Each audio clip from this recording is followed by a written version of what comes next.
Progress. Good afternoon, everyone. This is a special edition school committee meeting in the sense that we are starting earlier than usual in order to accommodate town meeting, which remains ongoing. So why don't we delve in, because we're trying to fit a lot in for today. So first up, we have administrative business. Would someone like to move the consent agenda? Thank you, Nancy. Suzanne, is that a second? Okay. Andy, your vote? Yes. Nancy? Yes. Helen? Yes. Suzanne? Yes. And I also vote yes. That brings us to school committee actions. Public Schools of Brookline Equity Policy, Staff Recruitment and Retention, second reading and possible votes. Does anyone have any questions or comments regarding this? So I have to admit, I tried looking for it on our drive and I didn't see it there. Has it changed? Is it?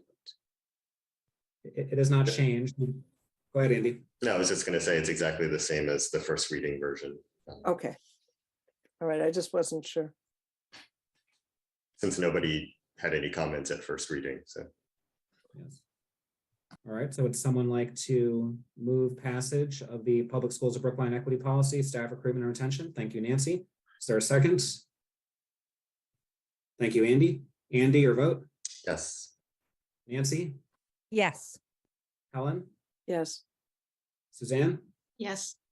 And I also vote yes. Next up, we have the Public Schools of Brookline Staff COVID-19 Vaccination Policy. Any questions or comments regarding this one? This one, as you may recall, we did update by taking out the more rigorous weekly testing standard, but leaving in that we were going to require vaccination for staff. Nancy? I was just going to ask if there's any kind of update given the current situation and holidays coming up from Segal. Any news from Segal or the Department of Public Health? So no new news. I'm going to provide a slight update on where we are with some of our numbers and those types of things. But she and Trish are staying in constant communication about trends and those types of things. But the recommendation is still around vaccinations as such. Okay. Yes. And that was my question, because I didn't know if any recent data would, encourage us to keep policy up to date. But since no, then okay. Yes, I'm fine. All right. So would someone like to move the COVID-19 vaccination policy? Thank you, Suzanne. A second. Thank you, Helen. Andy, your vote? Abstain. Nancy? Yes. Helen? Yes. Suzanne? Yes. And I also vote yes. Next up, we have a possible vote to endorse or oppose the proposed amendment to Special Town Meeting Article 37, resolution regarding the school budget review. And I believe that the petitioner, Mr. Selwyn, was going to join us to give a statement regarding the amendment. Robin, is he on yet? He is. All right, welcome, Mr. Selwyn. Go right ahead. Sorry, I had on mute. Good afternoon. Thank you for asking me to meet with you this afternoon. We have never viewed Article 37 as creating an adversarial or contentious relationship between the advisory committee and the school department. The purpose of the proposed amendment is simply to reinforce that fact. We would welcome and encourage the school committees or your designees' involvement in our process to develop a scope, a budget, and RFP for the study that Warrant Article 37 is proposing. And I hope you'll support it. I also hope you'll support Article 37 because I think that it will help town meeting understand and prioritize the school's needs against those of other town departments, which we are currently really unable to do. Thank you. All right, discussion. I'm totally against Article 37. I think it is not appropriate. I think we share our budget with the advisory committee. There's no way, what are you going to do? Value what against what? I mean, you have to determine what it is that we need to get. We've come to an agreement with the town. We have a memorandum of understanding. I'm not sure if it's been approved, but at least it's in the works. I don't see the purpose to spend $500,000 for somebody to tell us, okay, this is what the schools are spending the money on, and this is what the town's spending. With all due respect, there is nothing in warrant Article 37 that amounts to any allocation of funds. It is simply a request the advisory committee to develop a scope of work and a budget. I don't know where that $500,000 number came from. It's not in the article. It's not in the article explanation. I certainly have never articulated it. And okay, it will cost money. It will cost money, and I don't think it's money well spent. Well, it won't cost any money now. It'll cost money if and when the advisory committee makes a recommendation. And that's all we're asking for the ability to do. All right, Andy? Yeah, I just have to say that I find it implausible that the approach here is not a confrontational one when the resolution itself makes reference to the largely unchecked budget demands of the school department. That is absolutely not a neutral or non-confrontational wording. And then specific to the amendments, while I appreciate that there's at least a slight move in the direction of collaboration, the reality is that it doesn't change who is directing or controlling the process, and it would be the advisory committee. So in consultation with the school committee can just mean have a conversation and then ignore what we say. Whereas the town school partnership model, you have a greater balance. You have a presence of school committee members, of select board members, of the town administrator, of the superintendent. That to me seems more collaborative. So my recommendation would be that as a school committee, we vote no also on the amended warrant article. We already voted as a committee on the underlying warrant article itself. The purpose of the discussion today was the amended warrant article. Nancy. I also think that Brookline is absolutely rich in a brain trust of people who are for free, essentially, that can far better come together. People who know our town, people who know how the money's been spent in the past. There are so many people in this town who have seen the budget as it's progressed, that to actually think about somebody outside, although they may be neutral, could do a better job than the people of this town. I find that just a little far-fetched, I would like to say, no offense, but I'm just saying, I think that that's a lot to ask, especially of the school committee, to support that. That's what I think. And unless Mr. Selman, you would like to present to us what the amendment specifically says, how this differs from what we've already voted on. It only adds the phrase consultation of the school with the consultation of the school committee.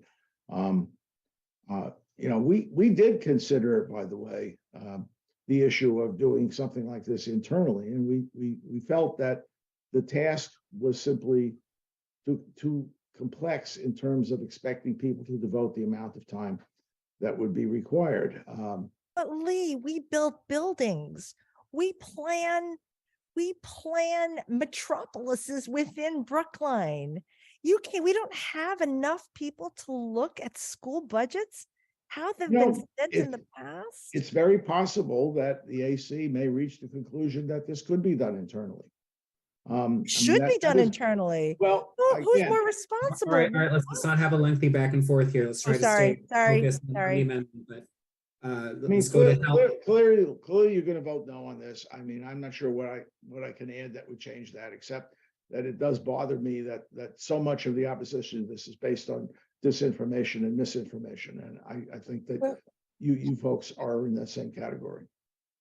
Excuse me, I don't think that's true, Mr. Selwyn. I think you are asking of our staff, because there's no way somebody can come in without taking time from our overworked staff and not enough administrative staff to be able to because otherwise, where are they going to get the information from?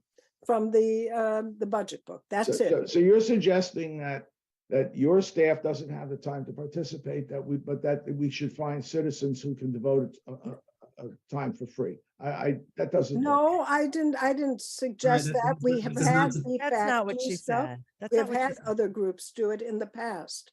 And I think their results of the schools haven't changed that much from those times.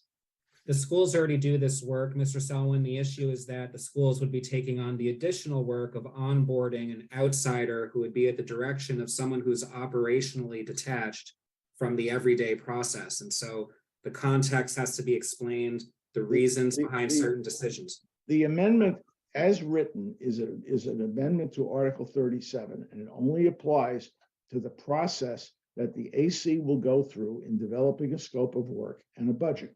It does not address the issue of how the study would be conducted if it is approved by town meeting. And all we're doing is inviting and requesting that you participate in our process. Okay. Would someone like to move a vote on the amendment? Because we do need to move on, and I think our positions are pretty clear at this point. But nevertheless, Mr. Selwyn, we did invite you because the school committee cares very much about process. So we wanted to give you an opportunity to come and explain your amendments. And even if we don't always agree, we do want to collaborate and work together and try to have a civil relationship moving forward. So would someone like to move? Andy, okay, is there a second? Thank you, Nancy. Can I be clear on what we're moving? To recommend no action on the warrant article with or without the amendment, regardless of what happens with the amendment. Okay. And Nancy, you're seconding that motion? Okay. Andy, your vote? Yes. Helen? Yes. Suzanne? Yes. Nancy? Yes. And I also vote yes. All right, so now we are going to move on to subcommittee and liaison reports. Helen, do you have anything on capital? Just to remind people, on December 21st, MSBA will be considering our participation with them on the Pierce School building. I'm pretty optimistic that will pass. Helen, what was that date again?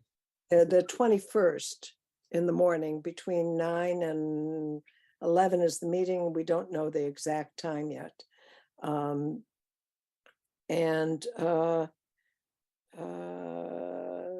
to think if there's anything else that's really critical right now.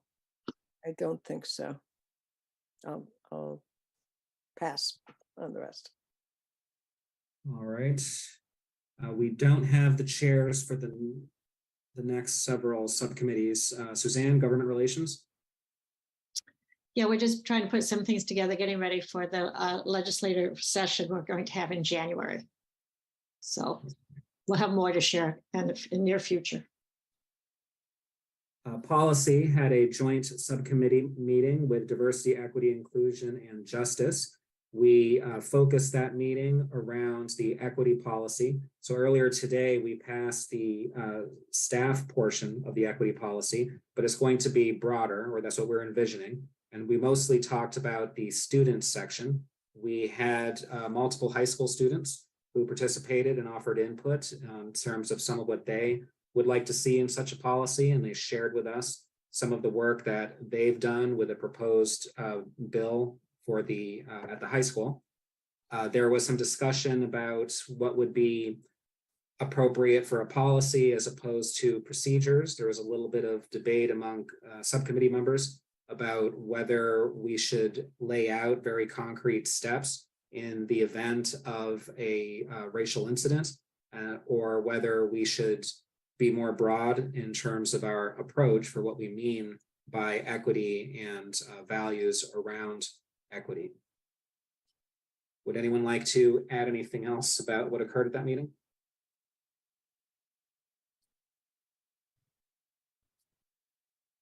All right. Any additional liaisons or updates? Oh. Go ahead, Suzanne. Yeah, just quickly, just the Wellness Committee met yesterday morning, and it's a working group. We are required to revisit our policies in this area on wellness. It's SEL, social emotional, food and health, and physical activity. So that I just want to make the school committee aware that this working committee is looking at the current policies, and they'll have recommendations to bring to, I think, the policy subcommittee first and then the whole committee. Okay. Are you aware of this, David? You are, aren't you? Yes. Okay. That's it. Okay, Helen. Yeah, the community connections, the early childhood community connections group met that I'm a liaison to. We had a very interesting and stimulating conversation about opportunities for enrichment for young children, and also talked about the homeless shelter that we have here in Brookline and how to help the children who are in the shelter to be able to either have a play group there through our community engagement and CFCE grant, and through the Parent-Child Home Program, all sorts of efforts to try and help families who are there with activities for their younger children. And yeah, that's it. All right, anyone else? I'll mention that Andy, Suzanne, and I, as well as Stephen, we were at the FRR PTO meeting not too long ago, and that was a very enjoyable experience where we got to respond to questions from parents and caregivers. They had a lot of curiosity around the debt exclusion vote for Pierce and the timing of it and the politics around it, along with technical questions around Proposition 2.5 and why it is that we find ourselves in these positions with overrides. So it was overrides in addition to debt exclusions. It's a couple of other common themes that came up. There were questions around homework policies and whether there are some differences between the schools around the quantity of homework and how much would be an appropriate amount for each grade level. There was also some concern, or at least interest, I should say, around the amount of screen time that children have during the school day. Nancy? Did you get a big turnout? So 2 questions. 1, were there a lot of people there? And 2, what was the general sentiment regarding the Pierce project? My sense was that there was support for the Pierce project, and I would say there were about 20 parents there. So it was like bigger than the PTO. It was actual, not just the board members. It was like PTO meeting, Yes. and then other parents came. That's great. That's terrific. I'm just checking. We don't have anything tomorrow morning, do we? I'm confused about it. Nothing. No PTO meetings tomorrow morning, right? Friday. Okay, great. All right, so now we can move on to presentations and discussions of current issues. And first up is a presentation that will be an overview of the FY 21-22 MCAS data, including student absenteeism and next steps. Ms. Ryan Miller. Good afternoon, everybody. I was about to say good evening, but we're not quite there yet. Good to see everybody. Also presenting with me today is Michelle Herman, Senior Director of K-8 Teaching and Learning, and Gabe McCormick, Senior Director of Secondary Teaching and Learning. I am wondering, Michelle, might you be able to share for me? One of my screens is perfect. Thank you, Michelle. All right, so today, and Michelle, we can go to the next slide. Today, we want to give a general overview of the SY 21-22 MCAS results. We're going to take a moment to highlight areas of celebration and areas of challenge. I think one of the most important pieces around the discussion today is going to be an outline of next steps, and then we'll take some questions. All right, so this is just an overview. Over the years, the way in which the MCAS has been administered has changed. And so one of the things that's really important to note, and so let me back up a little bit. There have been a number of calls with the Department of Elementary and Secondary Education that has been available to all districts in the Commonwealth. And so we've been participating in those webinars through the state. And it's been really helpful to get some context around the exam. And so one of the things we know that I want to be really clear about is that this is just the MCAS is one data point. It's one measure of our students' success and our areas for growth. And that being said, we have a number of other measures that we use. Matt Dubois is going to talk about the panorama data that measures our students' sense of belonging and social emotional health. So that's another data point. We have also formative assessments. Last time I was here, I presented on the new M-Class screener. So this is just one of those pieces, but I think it does provide really important context around how our students fare in comparison to their peers across the state. So with this particular test administration, one of the things that DESE advised us is that to really look at this as a new baseline, because with MCAS, the state really looks at the prior 2 years. Given that the prior 2 years were really pandemic years, they encouraged us to see this as a new baseline and a new starting point. So I think there's incredible opportunity in that, and just want to make sure that as people listen to the presentation and think about our MCAS results, they're really keeping that at the forefront. So this is a slide that just talks about the statewide summary of MCAS. And so there are places here, some of the general trends we see coincide. Some of the general trends across the state are also trends that we see in Brookline, with the exception of what's defined as learning loss. What the levels statewide are much higher than what we see in Brookline for the majority of our subgroups. Now, we certainly have particular subgroups, and we'll talk about that shortly, where the learning loss is problematic and more than the state. But overall, the majority of our subgroups demonstrated far less learning loss than our counterparts across the Commonwealth. But that being said, some of the trends that we saw that are statewide that also apply to Brookline, some increase in math scores, some decline in ELA scores, although our decline was not tremendously significant. And some increase in science scores. Some of the state identified areas for improvement are around ELA. And so looking at writing scores and some early literacy challenges. That being said, some context that I just want to bring to this group is there have been a lot of questions around the scoring, specifically of writing. And that has to do with MCAS comes through the Pearson Company, and there have been a lot of questions leveraged around how things are scored. There have been some questions about the scoring. So we're also taking this data with a grain of salt as we also try to better understand the scoring, and DESE answers some of the questions around the scoring and issues that have come up. And then again, Commonwealth-wide absenteeism remains a challenge.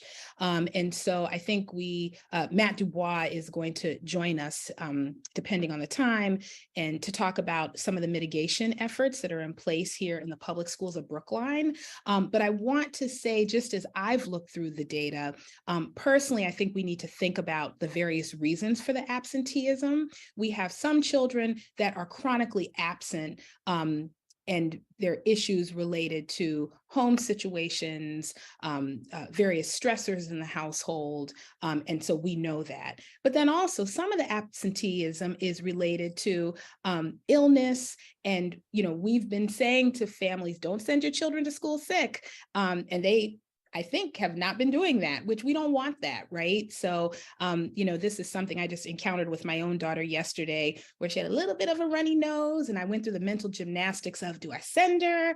No one, especially nowadays, wants to be around a kiddo whose nose is running, even though she's jumping around the house. And so I think that families have also been really cautious around sending their children to school, even with the slightest bit of, I don't want to say illness, but symptoms, where we've been asking parents to keep kiddos home. And also, I should say, Gabe and Michelle, feel free to jump in at any point. So some of our celebrations, again, I already shared, our students did not demonstrate the same level of learning loss as the state data. And it's considerably lower for the majority of our subgroups in the public schools of Brookline. Our overall performance in ELA, math, and science was pretty similar to pre-pandemic performance. It's pretty flat.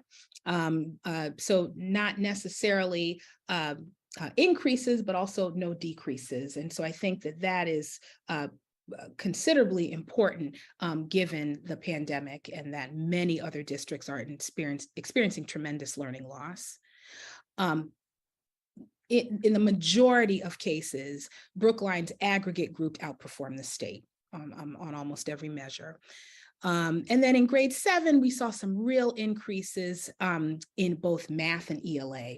And so that begs us to think about anything that we've been doing differently, in particular in that grade. And so we want to really think about scheduling, we want to think about interventions, we want to think about curriculum, we want to think about PD that we're offering teachers.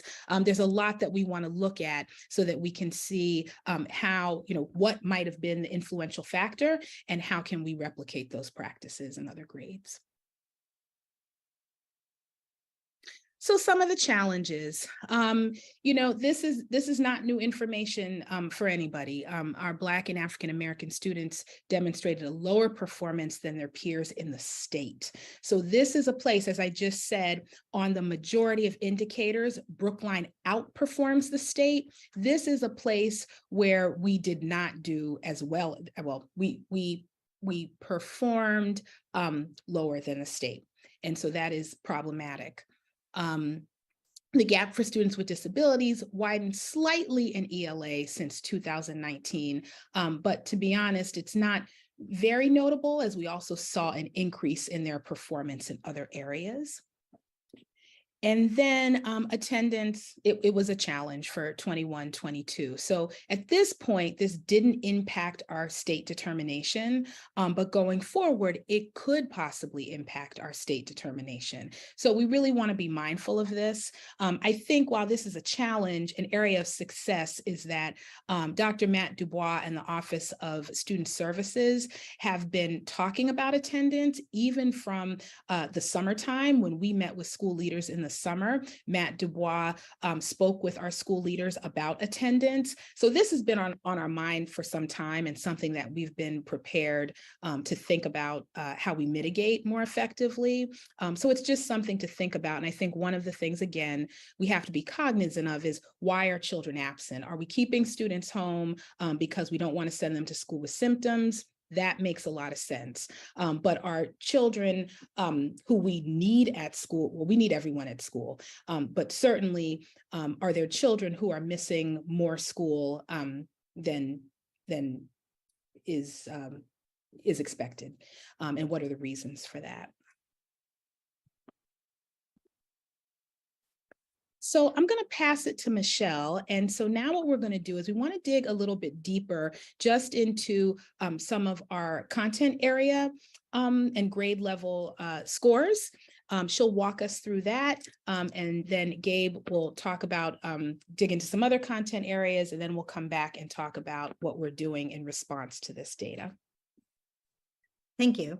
So I want to orient you to the slides you're about to see. The last time we presented at subcommittee, we created those slides and those reports basically by hand. And since then, we've had the opportunity to take advantage of a district partnership and state partnership with Open Architects. So there is more data that we can slice and dice now. And so if you do have questions about things or you want to see data in other like different comparisons, we're happy to do so. But what I want to do is orient you to the way that this looks.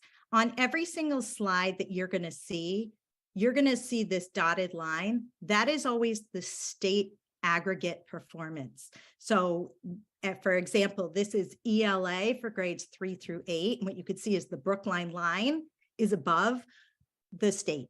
And we were significantly above the state. And this is our 2022 scores. The other thing you'll see on each of these is the SGP. Now, SGP for us, we are always in typical or high growth, which is over here because it's above 50, or actually it's above 40 makes it that. But one thing to note is that the SGPs were determined this year.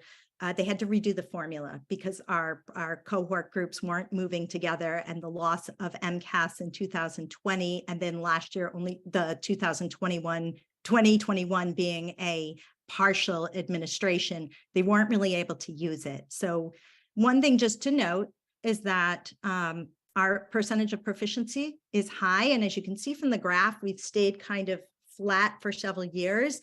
This is our scores from 2019. As Leslie was saying, the state has encouraged us to look between 2019 to 2022 when considering how our performance was. In general, Brookline had a change in score of about -5, and that's pretty much our average in ELA, especially when you look by grade. But at the state level, that average drop ranged from 7 to 14%. So overall, this is a good sign. We do not see the loss that was predicted. And as an aggregate, we've stayed pretty steady. Gonna pass that to Gabe.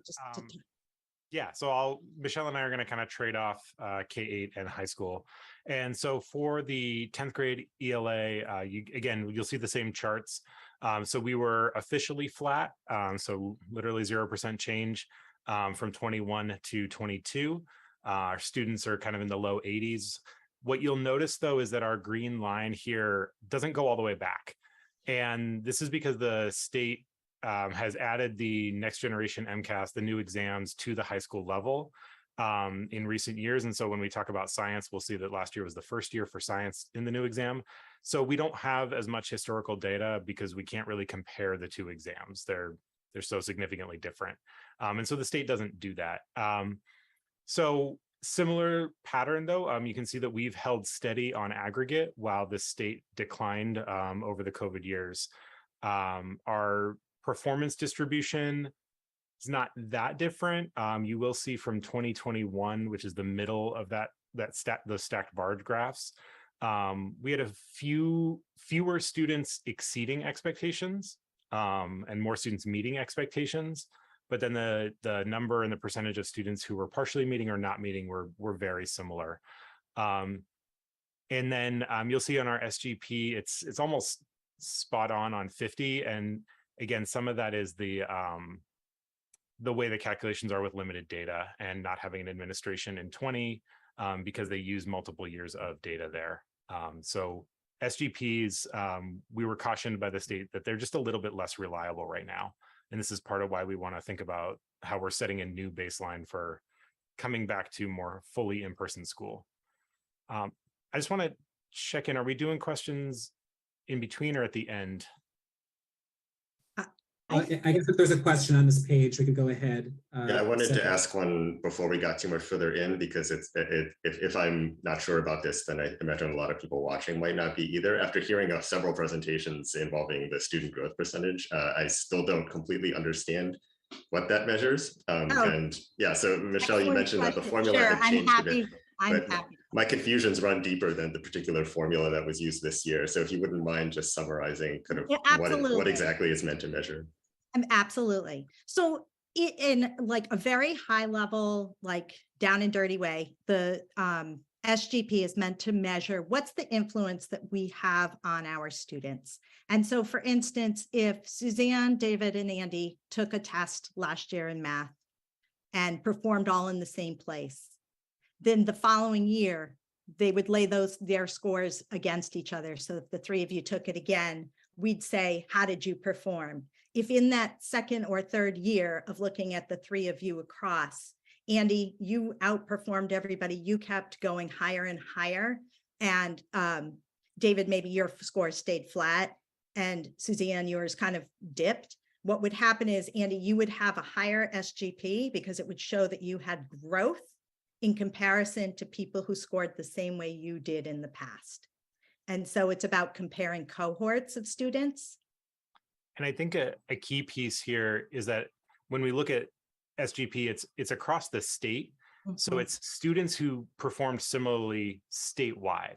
It's not a district to district comparison so much as like all of our students compared against other students who performed like them.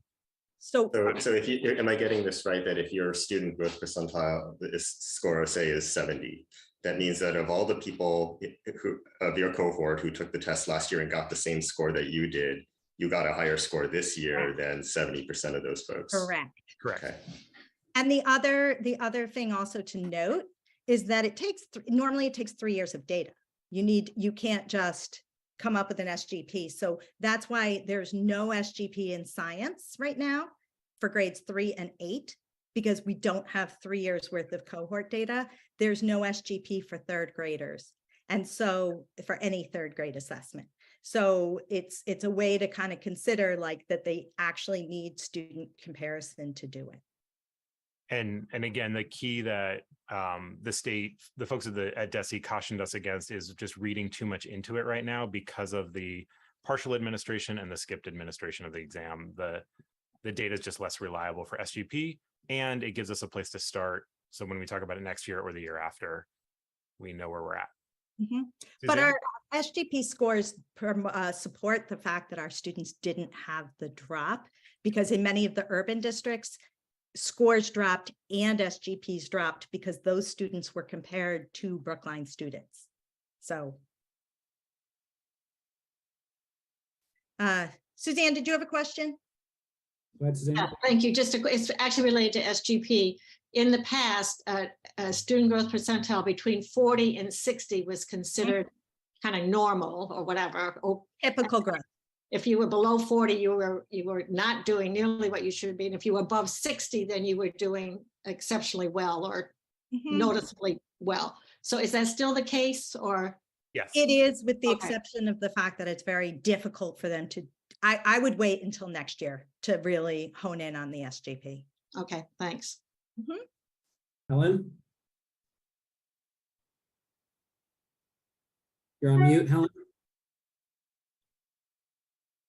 Sorry about that. I have a quick question. The gray on the bottom Mhm. is, are the kids who aren't meeting expectations at all? Both groups, the two together. So the light gray is students who partially met, and the dark gray is students who did not. Correct.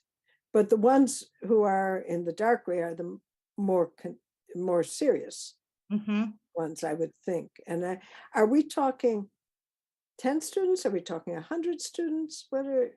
Yes, go ahead, Gabe. It's approximately 5%.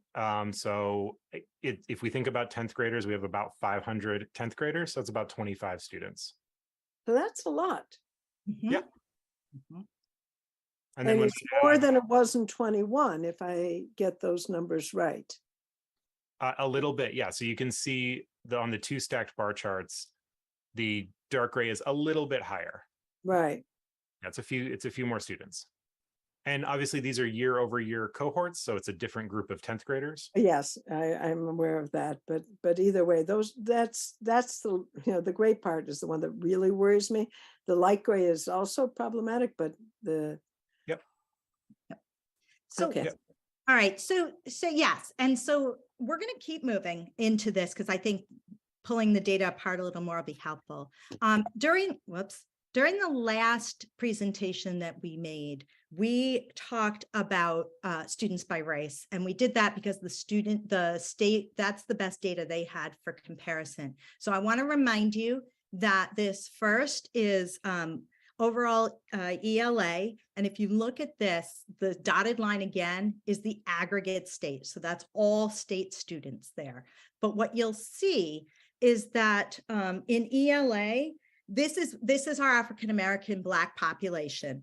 And like the aggregate, they had a slight decrease in compared to the past. And I'll show you, because I'll show you their other scores. That's from before. So a -3. Unlike the aggregate, though, they had a very flat score compared to their peers in the state. So whereas our aggregate, our big groups performed well above the state, our African-American and Black students compared performance was exactly with their peers for now. But what we're going to do is dig a little bit deeper and look across multiple subgroups so that we can really see where our work is. And I think like this is something that we can really hone in on and make some plans in the district to support students. So this graph, just to show you, is what you're going to see as we took the same comparisons at the state level that they did. So they compared Black, Hispanic, which is our Latinx population, Asian, and white students. And what you'll see is that overall in ELA, and this is in general in ELA, the average performance for our Black students was at 33%, where the average performance for our white students is at 72%. That's a very big gap. And we had looked at that in the last time we presented to kind of look at where did that stand. We have a 38% difference. And so we want to look at why and where students are performing. A couple of things to highlight here is that what you can see is that in these SGPs, and again, the SGPs are not, we can't totally pay attention to them this year the way we have in the past, but there's a difference of students who are having growth at 50 and students who are having growth at 59. So it's something that we have to pay attention to and determine how do we narrow that gap. That gap is bigger now than it has been before. And that's the big flag for us here. And I'm going to let Gabe talk about grade 10. In some ways, it's basically the same story, though the gap is wider. So you'll see in grade 10, our white and Asian students, their proficiency rates are in the high 80s, right? So where 3 through 8, we averaged in the low 70s, right? So students, we have far more students who are proficient on the ELA MCAS in 10th grade that are white and Asian. Our Hispanic students are in the upper 60s, which is again, a little bit higher, but our Black students are in the upper 30s. So not much better than 3 through 8. And because of the much higher performance of our white and Asian students, right, we can see that disparity is quite significant. As you can see from the bottom sections, that holds across percent proficient, SGP, and average skilled score. Yeah, the state has a 28 point difference between white students and African-American students. And for us, it's a 52 point difference, which is substantial, right? That is a much bigger difference. Oops. So in addition to kind of the overall MCAS scores, the state made a particular point to talk about writing and kind of some of their thoughts on writing in the most recent administration. And so we just wanted to pull a couple highlights. These are data points from the entire state. These are not Brookline specific data points. To my knowledge, we actually still don't have all of the detailed data on student writing. They eventually give us actual student essays from the MCAS, but they've been much slower than usual this year. But statewide, the percentage of test takers receiving a score of 0 points increased from 19% of test takers in 2019 to 31% of test takers in 2022. And this is really significant. And so students can score 0 points by certainly not turning in an essay, right? Just leaving a blank page, but they can also write an essay and still score 0 points in the rubric.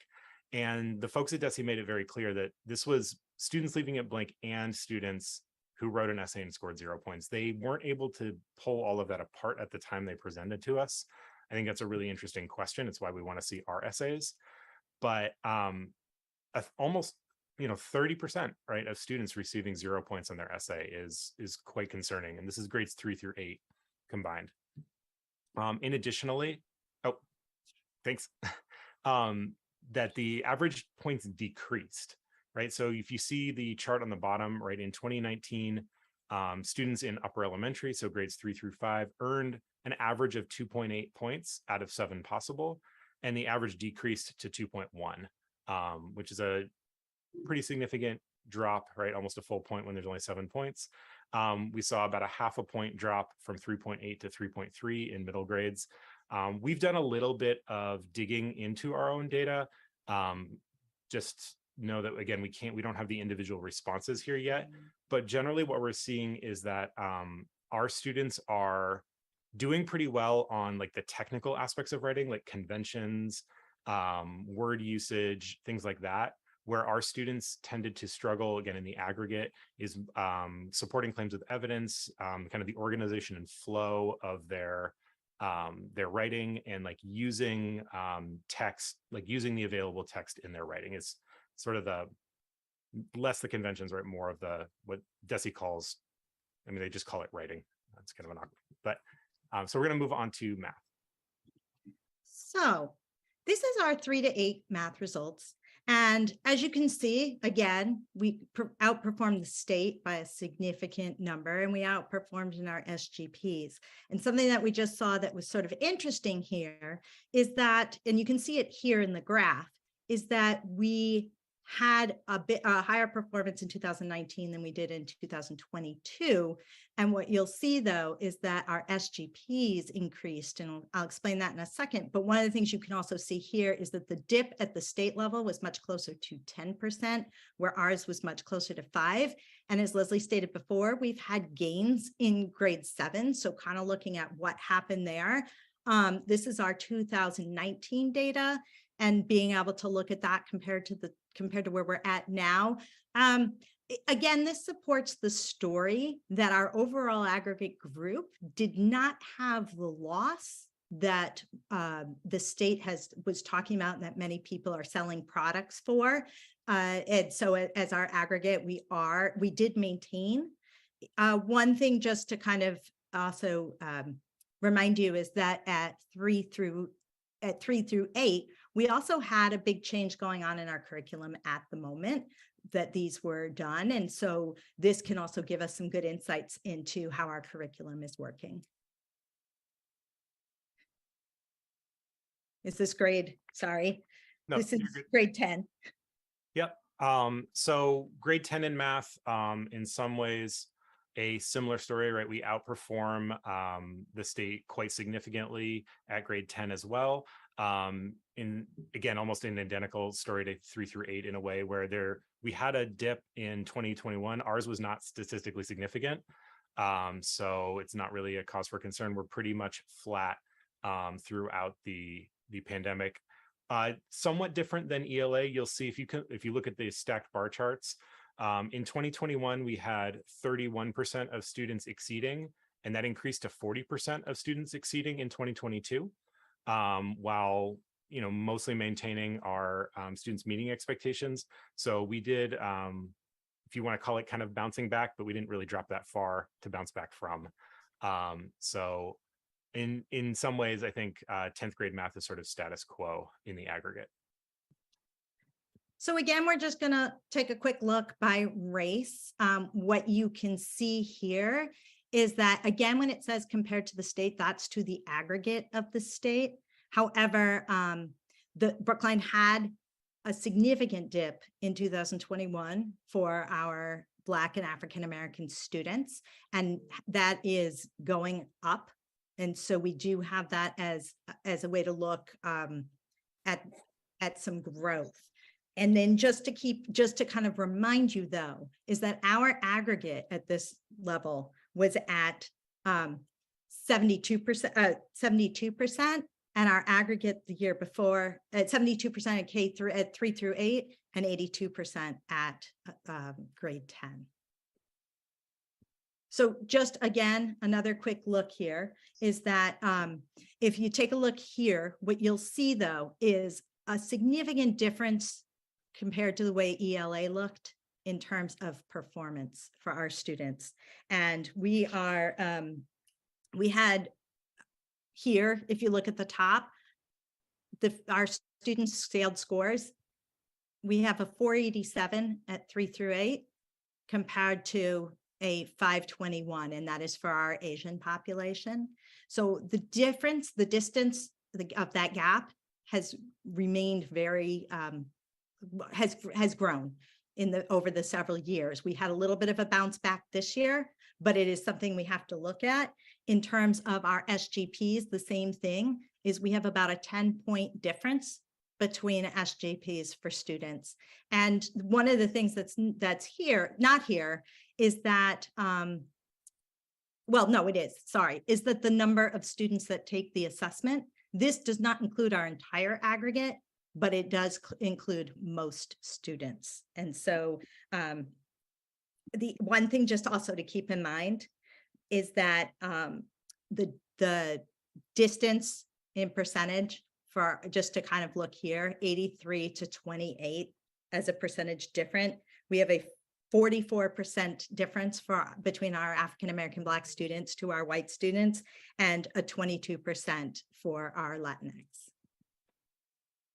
So for 10th grade math, in some ways, our story is similar, where we can see white and Asian students almost in lockstep in terms of percent proficient, our Hispanic Latinx students performing a little bit lower, and then our Black and African American students performing a little bit lower than that. I think the notable difference, right, is if you look at that orange line in the top right-hand corner, the growth from the 2021 test to the 2022 test is a significant piece of growth, right? It's from approximately the mid 30s to the upper 50s.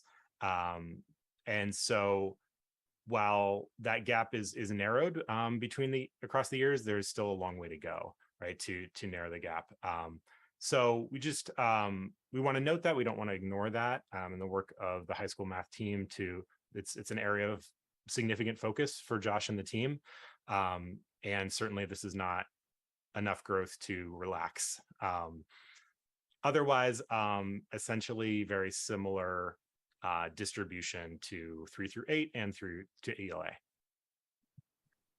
So we're going to move into the science results. And I think the science results are quite clear when you look at this. They are flat. So we basically performed exactly the same as we did in 2019 to now. And as you can see, it's flat across. Again, there is no SGP for science because we don't have multiple years of data with the cohort. One thing you'll see here is that the state did have a slight dip. And so, but our scores were flat completely. And this includes grades 3 and grades 8. And again, this is for our aggregate. Grade 10. Grade 10 is quite simple. We have literally one administration of the new exam. And so Ed and the high school team have certainly asked to not draw too many conclusions from just 1 year's worth of data on a brand new exam. I think the thing that's notable here is that our students take the physics exam. We do physics first at the high school. And so our 9th graders take physics, and then will take the physics exam. In state comparisons, most students in 9th and 10th grade are going to be taking the biology exam. So the state comparisons are in some ways less useful. And of course, students still need to pass the science MCAS for graduation and all of that sort of business. So again, kind of in the aggregate, we're in the low 80s for proficiency. The state is in the upper 30s. But things like SGP are far too early to tell. So again, we're going to look by race and ethnicity, and this is for grades 3 and 8. The assessor, I'm sorry, grade 5 and 8. I have to correct myself for grade 5 and 8. One of the things that you're going to notice here is that we have a very big gap with our students, bigger than we've had before. And one thing to note that doesn't show here, and Leslie alluded to it before, our grade 5 students, our Black and African American students, scored a proficiency rate of 16%. That left us 6% below the state African American Black population. So our students in science are performing below their peers. In addition, at grade 5, the gap, and again, this is the same group of students, the gap between our African American and Black students and our white students is 50%. So we have to look at some other data sources in order to pull this apart a little more, because lots of pieces can play into this, but we do have to do some reflection and looking at how we're approaching science with our students. And then also looking at the average scaled score. Again, here we're between a 486, and our Asian students and our white students are between 512 and 515. And you can see that, yes, in January, this is the scores go down, but we've stayed flat. So we can't keep doing what we're doing and expecting it to increase. And that's what we have to go back and reflect upon. And then grade 10. Yeah, grade 10, obviously the trends are not there because we have one administration. I think a notable thing is that our students, when disaggregated by race, still fall into the patterns we've been talking about, but the gaps are narrower in science than we've seen in some other subjects. Not great still, but a little bit narrower. And so I think, the science team is certainly aware of this, and Ed pays a lot of attention to how students do in the MCAS and makes sure that the team knows. And so I think there'll be kind of making the right adaptations to the new exam and making sure that our instruction supports students so that they have a good test experience. And just to think about it, like as Leslie said, this is only one measure. However, in science, and we don't have multiple measures. And so now what we have to do is really take seriously, like looking at other data sources that will impact our students in science and in reading and in math, and get an opportunity to reflect on how those impact, which brings us to the next piece. And I'm going to pass it over to Matt. Oh, go ahead, Gabe. I just want to offer one other piece, because I think it's come up at least at curriculum subcommittee before, is that DESE is in the process of developing a social studies MCAS. It is not slated to be administered this year. I just double checked before I said that, because originally this was going to be the release year, but they've delayed it a little bit. So there was a pilot last year, and the results are available, and we can see the sample results. And I know Greg is working with the 8th grade social studies teachers to kind of cross-reference what's asked on the exam with what's in our course to make sure students are prepared. But there's no formal administration yet for the social studies MCAS, and it's only in 8th grade for now. And there's a plan to release a 5th grade exam and an 11th grade or high school US history exam, which for us would be 11th grade. Nancy, did you have a Go question? ahead, you have a question? Yeah. So first of all, Gabe and Michelle, thanks for coming and presenting with this data. It's very helpful, and when you size it up like this, and it helps us to understand. I know that you both said that we have other measures of data, perhaps not for science, but are the other data points that we have, are they showing the same sort of patterns as well? They Because do. MCAS we know is sort of like, you either, depending on what camp you're in, it's great or it's not great as measure, I would I'm going to let Matt talk about the disaggregation of the attendance data because I did not dig that deeply into it aside from just to look at it. But we do see this same trend in our ELA data, especially in our, we just gave the dibbles and we can pull that apart and look at that. And we also, in the history of the BAS does demonstrate this as well. And I would just add that at Brookline High, we see similar patterns when we look at like student GPA or credit attainment, participation in our highest level classes, and the common assessments like midterms and finals and things like that. We see roughly similar patterns. Okay, thank you. Thanks very much. And if there are other things that, Suzanne, if there are other ways that you want to have the data sort of sliced for you, just let me know or let Gabe know. We can definitely, now that we have this new tool, we can do it instantly. Well, that's very good to know. It was a Be great. careful what you ask for. No, it's kind of fun to play in there, even if, We're going to spend some time. Thanks, Michelle. So I just noticed on the previous slide on grade 10 science that that they added an additional race category, multi. Is that, and is this? That's because I clicked the wrong button. Thank you for. I think it's more that we neglected to put it into the other category. Yeah, that's what I was multiracial is certainly a category we have.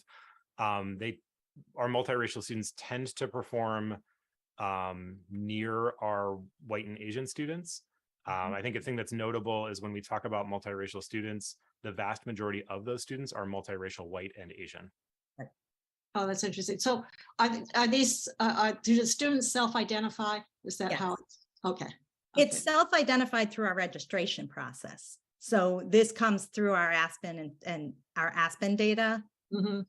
And when they register for school, they self-identify. And they can update that, throughout the year with the Office of Registration. Okay, thanks. Helen? Yeah, I probably should know this, but I don't. I know you have to have ELA and math for MCAS to pass it in order to graduate. Is science and history going to be part of that graduation requirement also? So, Is it presently and for science and will history? Go ahead. Gabe. I am 90% sure science is required. I'm gonna double check just to be absolutely certain. I think if DESE gets everything the way DESE wants, social studies certainly will be. The high school administration, or the high school social studies MCAS is intended to be the last one released. So I don't think we'll be really looking at a high school social studies MCAS until 2027 or 8 at this rate. And one other question, actually, now that I think about it, you said it's US history they're going to be? Tentatively, I mean, I think we can see the pattern, right? So the 8th grade exam is US civics and history. The 5th grade exam, based on the state frameworks, will be a US history exam. And they're essentially testing the US history years, not. Well, isn't that a problem for our students when we do US history in the 11th grade? Well, students can, I mean, almost the entire state does US history in 11th grade. So why would they do, but they're going to test it in 10th grade. Okay. No, students can. Thank you. The students would take the exam after they take the course. Yeah, I understand that, but you're waiting till 11th grade, whereas otherwise you would know in 10th grade, right? Yes. Again, they tried to roll out a social studies MCAS like 7 years ago and it did not land. So TBD, let's not worry about it too much. No, and one thing on science though is to say is that students have had the opportunity in the past that if they're not successful in the physics, this is how we know science, then they have the opportunity to take a different science exam. They can take bio or chemistry. Jennifer? I was just going to confirm that science is required, is a graduation requirement for sure. You need to score in the partially meets or I'm sorry, in the, oh, now I don't know what the number is, what the cutoff score is. I think you need to be in, yeah, I think you can be in partially meets. You or- can be. So the You high can be. school, the in order to graduate, they include partially meets. But we don't consider that proficient. Any other? Great. So we are going to pass this along to Matt Dubois, who has joined us, and he's going to talk about how DESE and absenteeism. Yeah, thanks, Michelle. So as Leslie offered at the beginning, we wanted to take a couple of minutes to talk through some of our attendance data and what we're doing within the district to help promote strong attendance and to address absenteeism. And as folks are probably sensitive to, increases in absenteeism is something that educators throughout the Commonwealth and throughout the country are really grappling with and sort of figuring out how to address this.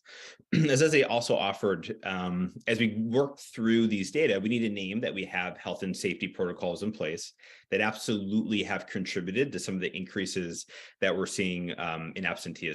And Leslie offered a very real example that's actually played out in my house this week of sort of grappling of when do you send children to school and when do you keep them home. As I name that, I also want to offer that I'm pretty confident that our health and safety protocols alone are not accounting for the increases that we're seeing in absenteeism. And so that's why it's so important that we are actively on purpose looking to address this. On this slide, you're seeing a number of pieces of data and some stats. The big take home here is since the pandemic has started, we have seen substantially more students missing substantially more school. And I'll have you jump to the next slide, Michelle.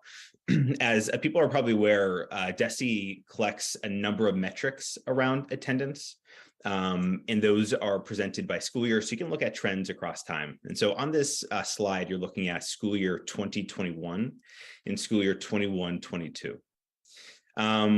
As folks know, school year 2021 was a very interesting and challenging one, particularly as we're thinking about recording of attendance data, right? And so it might not be a perfect sort of representative of absences, given there are some hybrid times and in-person times and remote times. But I do think it's this really helpful comparison of understanding what our attendance data looked like last year versus school year 2021. And so one of the metrics they look at are the percentage of kids who miss at least 10 days of school. And you can see how significant of an increase that was last school year. Michelle, if we go to the next slide, one of metrics that I pay a ton of attention to that DESE collects is chronic absenteeism. And chronic absenteeism is defined as missing 10% or more of school days in which you're enrolled. And so for most children who are enrolled for a full school year, that's 18 school days. And there's no differentiation in this calculation if those absences are excused or unexcused. They all contribute to this. And our interest in this number is that we know that kids who are chronically absent are at increased risk for a whole host of adverse outcomes. It's not deterministic at all, but we know that kids who are chronically absent are more likely to have gaps in their academic skill development. We know that kids who are chronically absent are more likely to have social and emotional challenges. As we move into the high school, kids who are chronically absent are more likely to fail a class or less likely to graduate. And so this is really meaningful and really, really important data. For context, last school year, 15% of students in the district were chronically absent. That number was at 8% prior to the pandemic. So if we look at school year 18-19. Throughout the Commonwealth last year, I believe the number was 27% of students were chronically absent. And so you see these data here, and as I just presented those stats, these data might feel alarming. What I want to name here is that Michelle and we ran these reports last week. And at the time that we ran them, I think we were sitting around 55 days of school. And so these stats, you're looking at the percentage of kids who have missed 5 or more days of school. Anybody with children, anybody with kids in your lives, anybody who's an educator has known this has been a pretty hard year with flus and colds and viruses. And so there are a lot of kids who are sitting in this bucket of chronic absenteeism who've been absent for very legitimate reasons. And so we would anticipate that as we move throughout the school year, this number is going to decline. But what's really important, I want to name, it's also really important that we are continuously looking at these data and running these reports pretty frequently. So in generally real time, we know the percentage of kids who are sort of meeting this threshold. Michelle, I'll have you go to the next slide. And so as Leslie I talks ask about, one question about the hang on. slide before just a number, because it just looks so out of whack from everything else. The number, the FRR students, the number of students unexcused absences there, that just seems really, out of whack with the rest of this. Yeah, so I ran this number as of the Friday before Thanksgiving. So I wonder just like what had taken place, is there something that would have had students out of school and there's more of a population? And we can double check that. I'm looking yeah. at that. We can double check to see if that stat represents the number of kids who are both excused and unexcused, or if it's just unexcused. So we Yeah, can, I can it double just check. seems strange. That's why I pulled it out. I mean, the others, sort of fall in line with the numbers of kids in the school and all that. Yeah, totally. Yep, we can rerun that.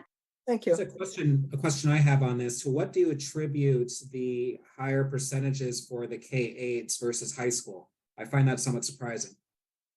Yeah, and so I think it's probably a little bit too early to fully understand that.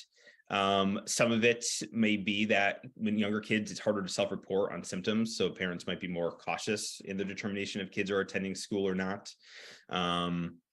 I think part of what we're doing this year, and I'll talk about in a second, is that when kids are absent, we really want to have conversations with families about what is going behind that. And so my initial reaction is yeah, potentially you're making more conservative choices for younger kids who are struggling to report versus high schoolers might be better able to sort of manage symptoms.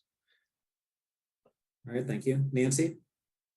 It might be a good data point for me anyway, to see what the age ranges are because I just feel like little kids, they're younger, they're going to get sick more. And then as your immunity builds, they get less and less in the middle school. So, and I'm wondering if that plays into this as well. Yeah, probably. Yep. And what I also want to sort of name within this and what we've observed over the past couple of years is missing school absolutely has consequences for kids. And there are cases when kids do miss a lot of school, it can become harder to attend school. And so part of this is, we want to understand the reasons behind that. And we'd be less concerned if a student has the flu out for 5 days, and we're not concerned about anything that's going to impact attendance in the future. And we just want to actively pay attention to all kids who are struggling to attend school, just so we're not sort of missing kids. I have a really big question. Do you want me to wait until the end? Matt? I think you can ask it. What are we doing? I mean, clearly we have flu and COVID and now RSV that we're grappling with, and it's all over the news and we all know. And so kids are going to be out because there once was a time when you would have sent your kid to school with a runny nose, but now, you probably shouldn't. And so that automatically, results in many, many mistakes. And so what are we doing to help these kids catch up? Yeah, so I'll jump to the next slide in a second. And one thing I want to name too is our nursing staff is fantastic. And there are times, right, when kids are missing school that nurses are absolutely available to help manage some of those conversations. I know personally, my kids don't go to school in Brookline, but I know nurses are very much open to having those conversations. So I've been on the phone with my child's nurse to sort of like, hey, does it make sense? Does it not make sense? And I know there are a lot of nurses in Brookline that are having that conversation as well. And so, as Nancy's talking about, this is a really big issue. So we need to be really thoughtful about how we're approaching this work and how we're supporting kids. And the good news for us is that the research is pretty clear about the active ingredients that need to be in place to support kids. And like with most research, right, it starts with prevention, right? So how is it that you're trying to actively promote strong attendance in kids, right? I'm going to talk in a little bit in the SEL data about how important school belonging is, how important relationships are. Those are things that absolutely help support attendance. What's also important is that we are providing very clear messages to families about how critically important school is, when it makes sense to send kids to school, when it makes sense to keep kids home. As an example of this, we sent out a letter to families before the school year started. And in that letter, we were really clear about just how critically important attendance is, right? And sort of honoring the idea that, yeah, we still have a health and safety protocol and sort of walking families through that. And that ongoing messaging and work with families is continuing right now. And so I know this is a pretty common time of the school year where administrators in buildings and school secretaries and clinicians and counselors are reaching out to families to have additional conversations around attendance. And so that communication piece is essential. What we also know that we have to do is very, in a very much an ongoing way, actively monitor attendance, right? And so it's not enough to just run a attendance report at the end of the school year. It's really important that we are, for example, in schools, weekly are running attendance reports. So we're understanding patterns of attendance and understanding kids, for example, who are crossing that threshold of being chronically absent. And finally, when we do observe there to be a challenge with attendance, it's important that we are intervening as early as possible, right? Prevention science is pretty clear with a whole host of outcomes for kids. The longer that a challenge is in place for, the harder it is going to be to address it. So the earliest that we're able to identify a challenge and then put supports in place, the better it's going to be. As Leslie offered in the beginning as well, there's a whole host of reasons why kids struggle to attend school. And so this is a lot of collaboration between principals and VPs and counselors and families of sort of thinking through what those barriers are to attendance, and then providing supports very explicitly based on those things that are making attending school hard. Yeah, Jennifer. Hi, I'm just wondering, thanks, Matt. I'm wondering what if we have a system in place at maybe the school level for if once an absence occurs and it's not excused, is there a follow-up mechanism where school personnel are reaching out to families each day as they see which ones are excused and unexcused, to maybe as part of this early intervention? And also, so I'm wondering about that mechanism, if it exists or if there are plans for something like that, and if it would be consistent across all the schools, the K-8s and the high school, is one question. The other piece is about the prevention. Since that first letter, have we sent out any messaging to families to encourage attendance and sort of helping families navigate that line of like when to stay, when to go? I mean, I know we've done a lot of messaging around COVID, but it's not just COVID, right? It's RSV, it's colds, viruses, there's so much out. And so those are my two questions. Thank you. Yeah. And there's a bullet there below monitoring communication. So one thing that DESE asks schools to do is when a student has their 5th unexcused absence, we need to notify families that they've crossed that threshold. And so the common way that we do that is through a letter. And in that letter, we're just sort of naming here the days that were unexcused and really sort of thinking of that as an intro to collaborating with families. And so in the letter, we say someone from the school is going to follow up with you about that. Myself, we contract with a developmental behavioral pediatrician in the district, and myself and Dr. Von Hahn, we co-wrote that letter so that the tonality of it would be very supportive and collaborative with families, while also naming how critical attendance is. And then oftentimes in those follow-up conversations is where we're connecting families to nursing or to counselors or to clinicians or to VPs or to principals, and sort of talking through what makes the most sense, both for that individual day for attend school or not, and then more broadly, what supports are going to help a child and a family. So just to follow up on that, I'm just wondering or worrying that 5 unexcused tardies not tardies, absences is, I'm just wondering at what point habits and are set. And this could maybe, I'm thinking in a broader scale, not just for obviously for illnesses, but like when students sometimes have maybe school avoid for a number of issues, school avoidance or things like that, habits sort of or routines get set in place. And so I think it's one thing when it's excused and we sort of, we know a child is out sick or has the flu, or even if we know for other reasons that students, we know why they're not there. I guess I worry a little bit that 5 times, and maybe it's different if it's spread out over a long period of time, like if it's once a month versus once a week. And so I'm wondering, aside from sort of what we're running now, knowing that attendance is an ongoing concern, are we thinking about sort of some other messaging around that, or more frequent reach out at the school level. Yeah, and so I would offer, it is very common and I'd be unexpected. So if kids are missing multiple days in a row and we haven't heard from a family, that's typically what those that's a very rare thing that somebody wouldn't reach out to the parents to figure out what's going on. And so yeah, so typically after it's 3 days in a row and we haven't heard from a family to excuse those absences or to figure what's going on, most of our teams are reaching out directly to families in that case. Helen? Yeah, I may be misremembering, but it seems to me in the past, maybe distant past, when my kids were in school, if a kid didn't show up to school and there was no parent who called in, you'd get a call to the house. Is that correct? Is that what happens now?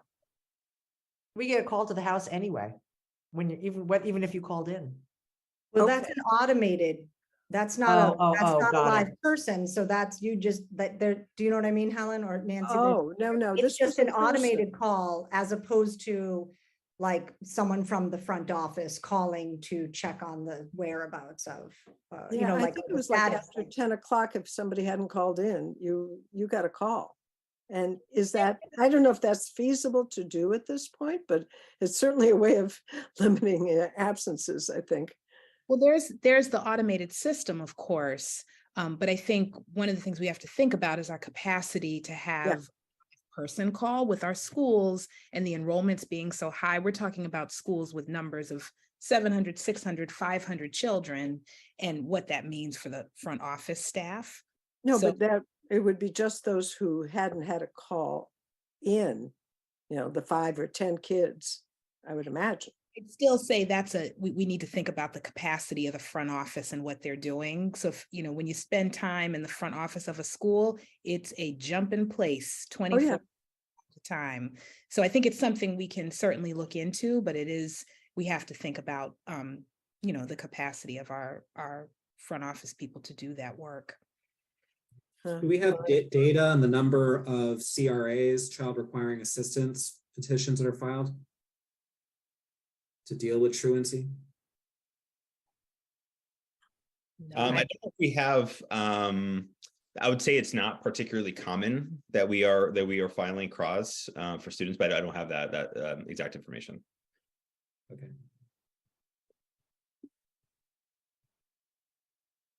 Just to follow up, I'm sorry, David, the other Go ahead, question Jennifer. that I had about how frequently the outgoing messaging will be about the importance of attendance. Do we have plans since that August or early September Yeah, letter? so when kids move past that 5th unexcused absence, there's another letter that goes out that reiterates a lot of those things.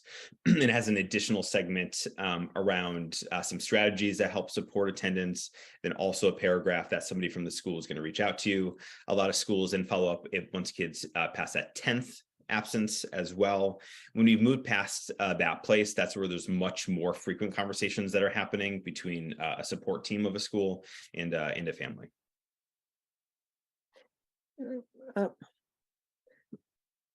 I guess. Right, Helen, and then we really should continue because we're falling behind. Yeah, I'm sorry, but one of the things that we may want to consider in our budget is a way to enable these more personal contacts with families, because I think that's what will nip this in the bud.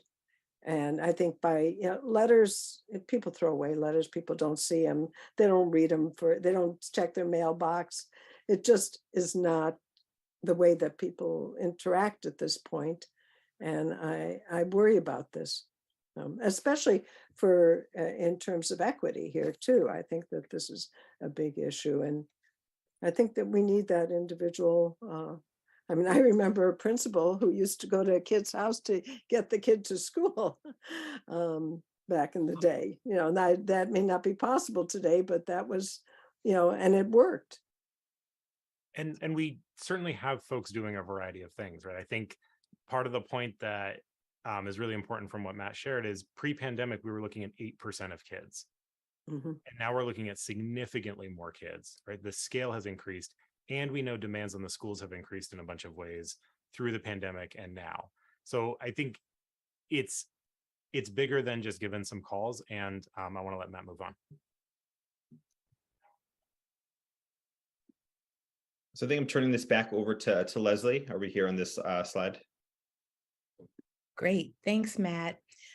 So I think, what Matt shared around what we're doing around attendance is incredibly important. And then this slide I'm about to present is really important. One of the things that has been made really clear by Desi, and I also heard it's not the Commissioner of Education. What is it called nationally? Why am I totally? Secretary.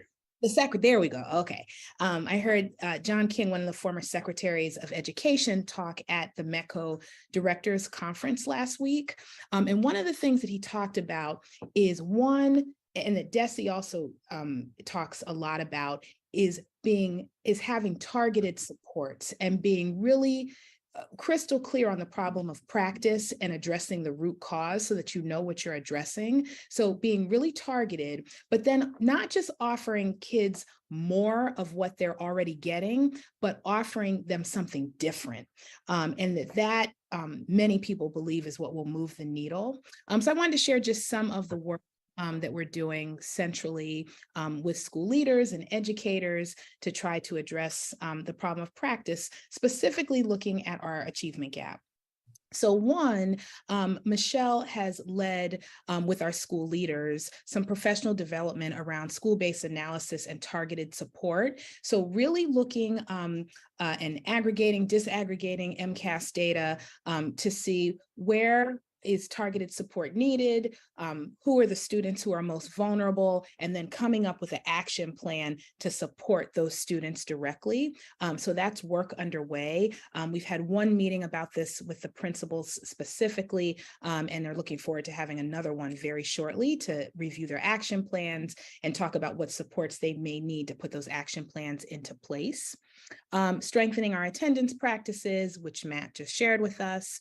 The CST and MTSS review, which we're going to talk about next week on the 15th. I'm really excited to share the findings of the new teacher center. I believe this is really high leverage work for our students. One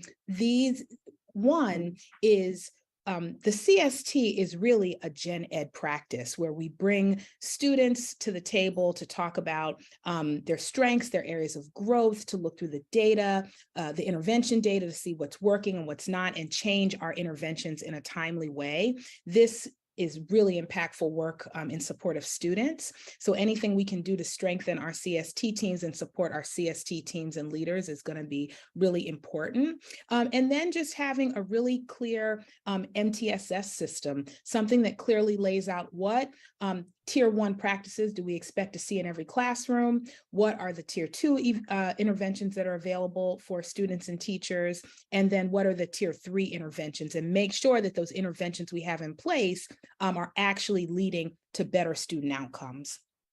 The implementation of the MClass assessment is huge. It goes hand in hand with MTSS. So you can't have a robust system of multi-tiered supports if you don't have progress monitoring. And prior to MClass, we didn't have a robust system of progress monitoring. So we really knew what the strengths and areas of growth were for students. So looking at that, of course, for K-2, and I've been talking with Dr. Gill and the OTL team about thinking about expanding that assessment to other grades.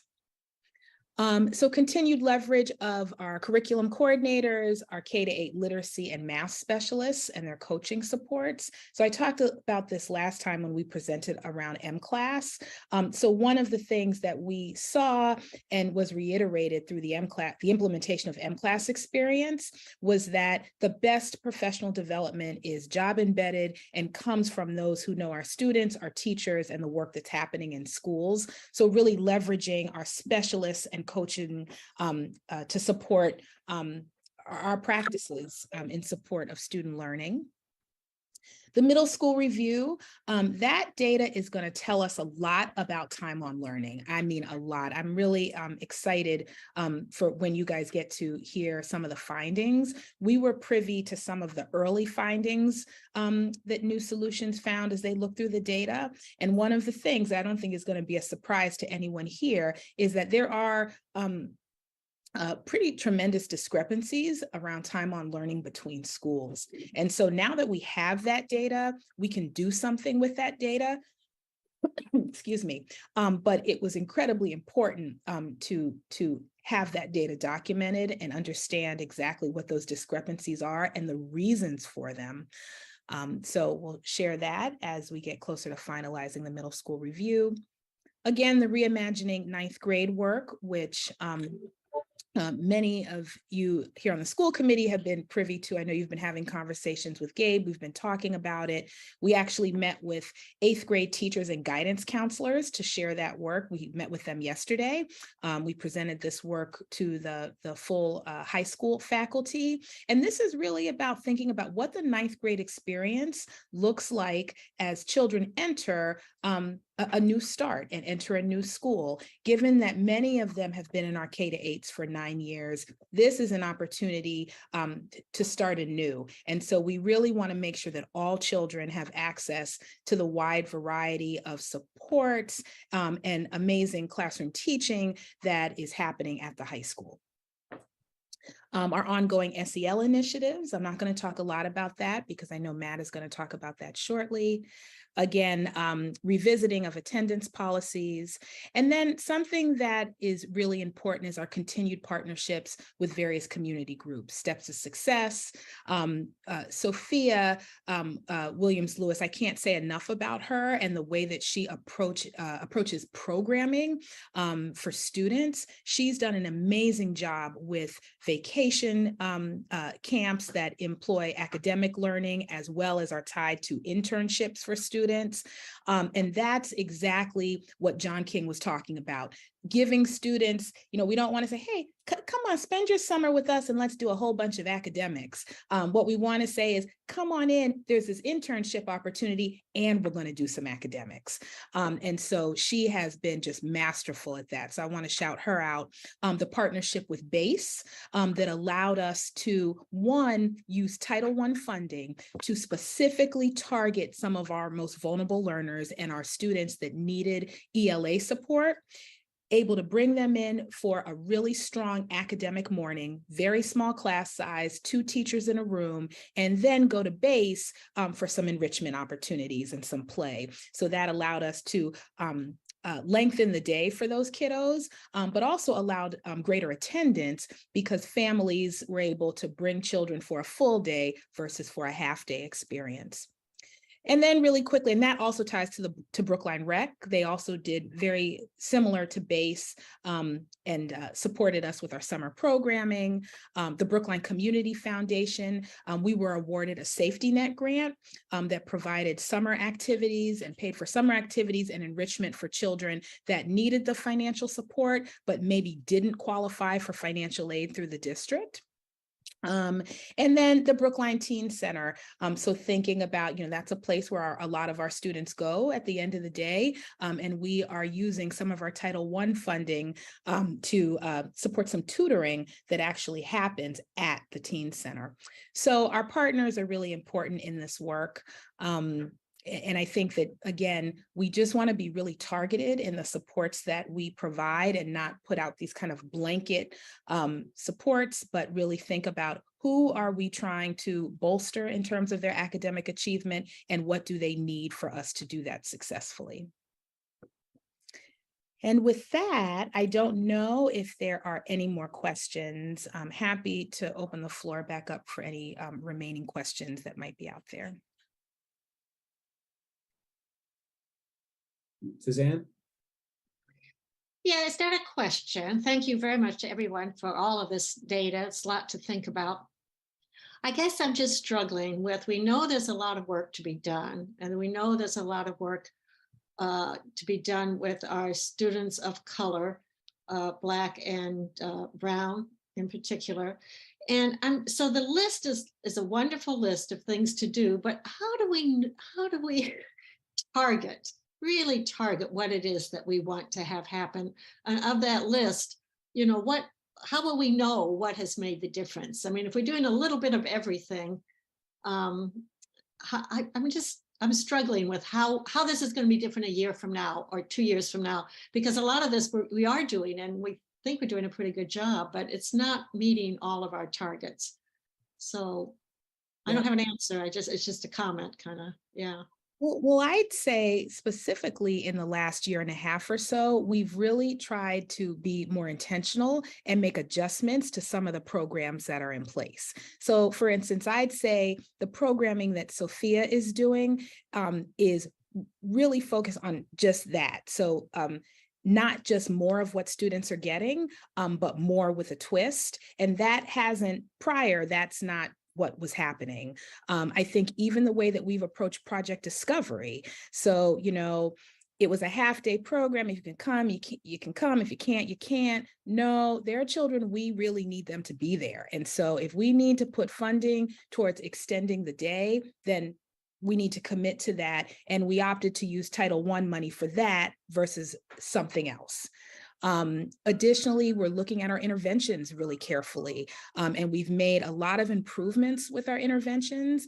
We're not just offering one thing, we're offering a multitude of things that now get at, for instance, science of reading, and don't just, we were offering basically one blanket intervention for everything. And what we know is that that intervention wasn't working for all kiddos. For some it was, but not all. So we really have to diversify, and we have to have a variety of things in place, because the problem of practice is different depending on the student that we're working with. And so I think that's really important. And I think we've engaged some community partners that we hadn't necessarily engaged with in a really thoughtful way. So we're being really clear about what we need as a district, and either you can support us with that or you can't. I think a lot of what was happening prior is a community partner would say, well, we can offer this. And we'd say, okay, we'll take it. Well, we can't take everything. We should only take what we think is going to really support our students. And so that shift is also starting to happen. In terms of knowing exactly what intervention did the trick when we see improvement in students, I don't know if we'll know that. I think that we'll have to look at the suite of services and supports that we've offered a child, and just look really closely at that. But I also don't think it's going to be one thing. I think it's going to be multiple things that are going to really move the needle. I think if you can keep track of the data that informs your decision making and can then be shared with us, it will help us sell the budget implications that you will need to make these programs happen.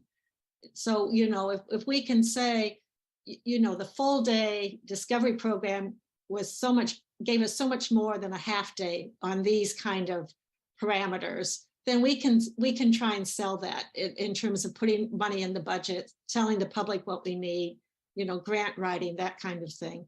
I think people, you're not always going to have specifics, but the more specific we can be on data and what helps our students, and it's not just test scores I'm talking about, so many things, right? That I think will help us so that we can help you. I think that's what we want to do. So thank you. Yeah, All right, Helen, and then we really have to move on because we're running significantly behind, and we have a hard stop today because of town meeting. So I didn't mean to interrupt you. Go ahead, Leslie, finish what you were going to say. No, I was just going to say that I totally agree with that, Suzanne. And the one thing I just want the committee to be mindful of is that Brookline is in a place where we're still gathering data. There's not a ton of data that the district collects. And so we really, as we're working to support students, we're also making the shift to being a more data responsive and focused district, which is adaptive work. So those two things are happening at the same time. And that's, it's a lift. And so I just want to be clear about that shift for this community. Okay, Helen? You're on mute, Helen? Sorry, I just wanted to thank you for this incredible report. I think it's really important. I hope I wasn't making light of, just calling parents. I know how difficult that is. And I think all of this is a very heavy lift. It's not simple, and kids don't necessarily grow linearly.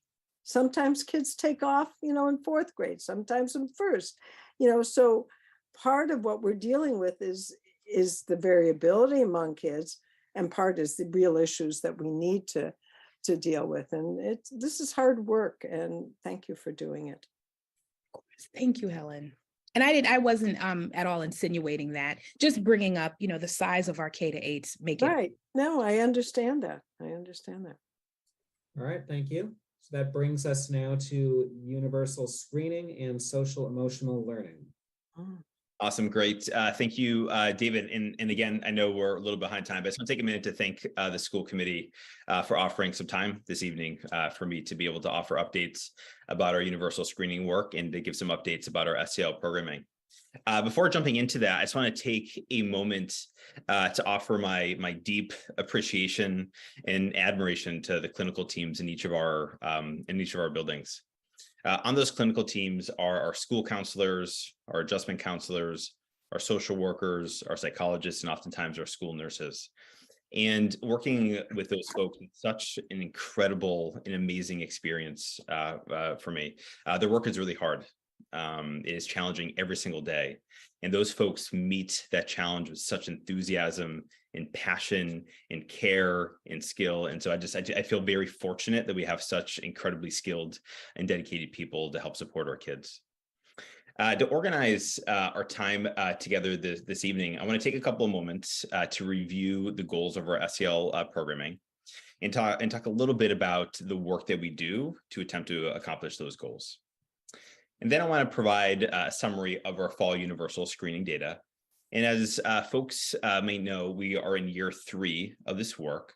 And so we have this really helpful context of understanding what kids are experiencing now relative to the 2 previous school years. And then I want to highlight some of the work that we have going on in schools. And so to begin, you're seeing here the 3 overarching goals of our SEL program. And as I talk about our SEL programming, I want to be very explicit and sort of name that it is so important that we are approaching this work from both a prevention lens and a responsive lens. What I mean by that is that we want to make sure that we have really robust supports available for students when they're demonstrating high levels of social and emotional need. And so as an example of that, our adjustment counselors in our elementary schools work with over 200 kids for individual and group counseling, right? And that robustness of support is so vital for kids. And if we want fewer kids to experience challenges, it's really important that we are paying equal attention and allocating equal resources to prevention. And so one example of that is by adding adjustment counselors, our school counselors now can push into classrooms. And it's really common for them to be leading whole class lessons, to be focusing on connections, to be focusing on belonging, with the idea that's going to help prevent kids from experiencing challenges. And so both of those buckets of work are really, really important for supporting kids. And so as you see these goals, our first goal is tapping into this idea that we want kids to leave their time in Brookline with really strong social and emotional skills. We want kids to be able to accurately identify what they're feeling. We want kids to be able to navigate strong, unpleasant emotions with skill and efficacy. We want kids to be able to make and keep really healthy relationships. We want kids to make really good decisions for themselves. These are the skills that allow all people to successfully and effectively navigate any situation or any experience that they might find themselves in. What's really important too is that we want to make sure that we're creating the conditions in our classrooms and in our schools that's going to maximize student learning. And we know that we accomplish that when environments feel safe, supportive, and affirming. And so we have this really intentional, really explicit focus on increasing things like school belonging, on increasing things like kids' academic confidence, or here you're seeing self-efficacy, and helping kids form really strong relationships with each other and with adults. And then finally, we just talked a little bit about attendance, is that we want kids' social and emotional skills. We want their social and emotional functioning to be a driver, to be a lever for helping support kids' engagement, right? And not only with attending school, but when they're in the classroom, being able to actively and meaningfully participate in instruction. And so I want to get sort of granular and sort of offer to the community very specifically what this work looks like in schools. And so again, this is a slide that I've presented previously. And what this work looks like, and you can sort of categorize it as falling into 3 distinct buckets that are all really, really important. In CASEL, the Collaborative for Academic and Social Emotional Learning will describe these buckets as representing a 3-legged stool, that all of these need to be in place in order for us to have a positive impact on kids' social and emotional development. And so that first bucket, daily practices and routines, that taps into this idea that we want to create every single day for kids opportunities to learn and practice social and emotional skills in real life contexts, right? And we want there to be structures in place that's going to make sure that kids are socially and emotionally available for learning, right? And so this looks like in our K-5 classrooms, starting the day with a morning meeting. In our middle school and high schools, being really thoughtful about your welcoming routines when you're inviting kids into class, being really thoughtful about how your class and how your school day ends. This looks like building in opportunities throughout the day for kids to check in on themselves and how they're doing, giving kids opportunities to use coping skills to influence their emotions, right? We want to be really thoughtful and every single day create opportunities for kids. The second bucket taps into this idea that we don't want kids, and this is true for adults too, is we don't want kids to separate their social and emotional lives from their academic lives. The way that we feel, our affective experiences, our social and emotional functioning absolutely influences our capacity to be productive. It absolutely influences kids' capacity to learn. And so we want kids to make that connection really explicitly. And we do that when we talk about this work while they're learning, when instruction is happening, right? And so this work looks like things like teaching kids how to work together and then giving them opportunities to work in small groups and to work in dyads. This looks like asking kids reflection questions, including sort of reflecting on how learning feels and how sometimes it can feel challenging. This looks like having kids establish goals for themselves and then monitoring their progress and then reflecting if they need to sort of change course based on their progress. This final bucket is this idea that we want to, in many ways, treat social and emotional skills like we treat academic skills, right? We would never expect that a student is going to know how to write an essay. We need to explicitly teach that. In the same way, we shouldn't just expect that a student's going to be able to accurately identify what they feel and then navigate that successfully. We need to, on purpose, intentionally, explicitly teach kids these skills. And what's beautiful about a classroom, what's beautiful about a school is that kids are presented so many social and emotional opportunities every single day. And so it is the perfect place to practice and to learn these skills. And so as I talk about that work, it is fundamental, and Leslie talked about this a little bit in her work, it is fundamental that we have structures in place to monitor how this work is impacting our kids. And one of the mechanisms that we use for that is through our universal screening practices. And so what I've talked about previously, and we'll talk about here again, is that our universal screening asks kids in the fall, in the winter, in the spring, some questions about their experiences at school and their experiences more broadly. And this provides us this really powerful information directly from students about what's going on in their lives. And we have these data now for 2+ school years. And so we're able to see these really important trends about how the work is impacting kids.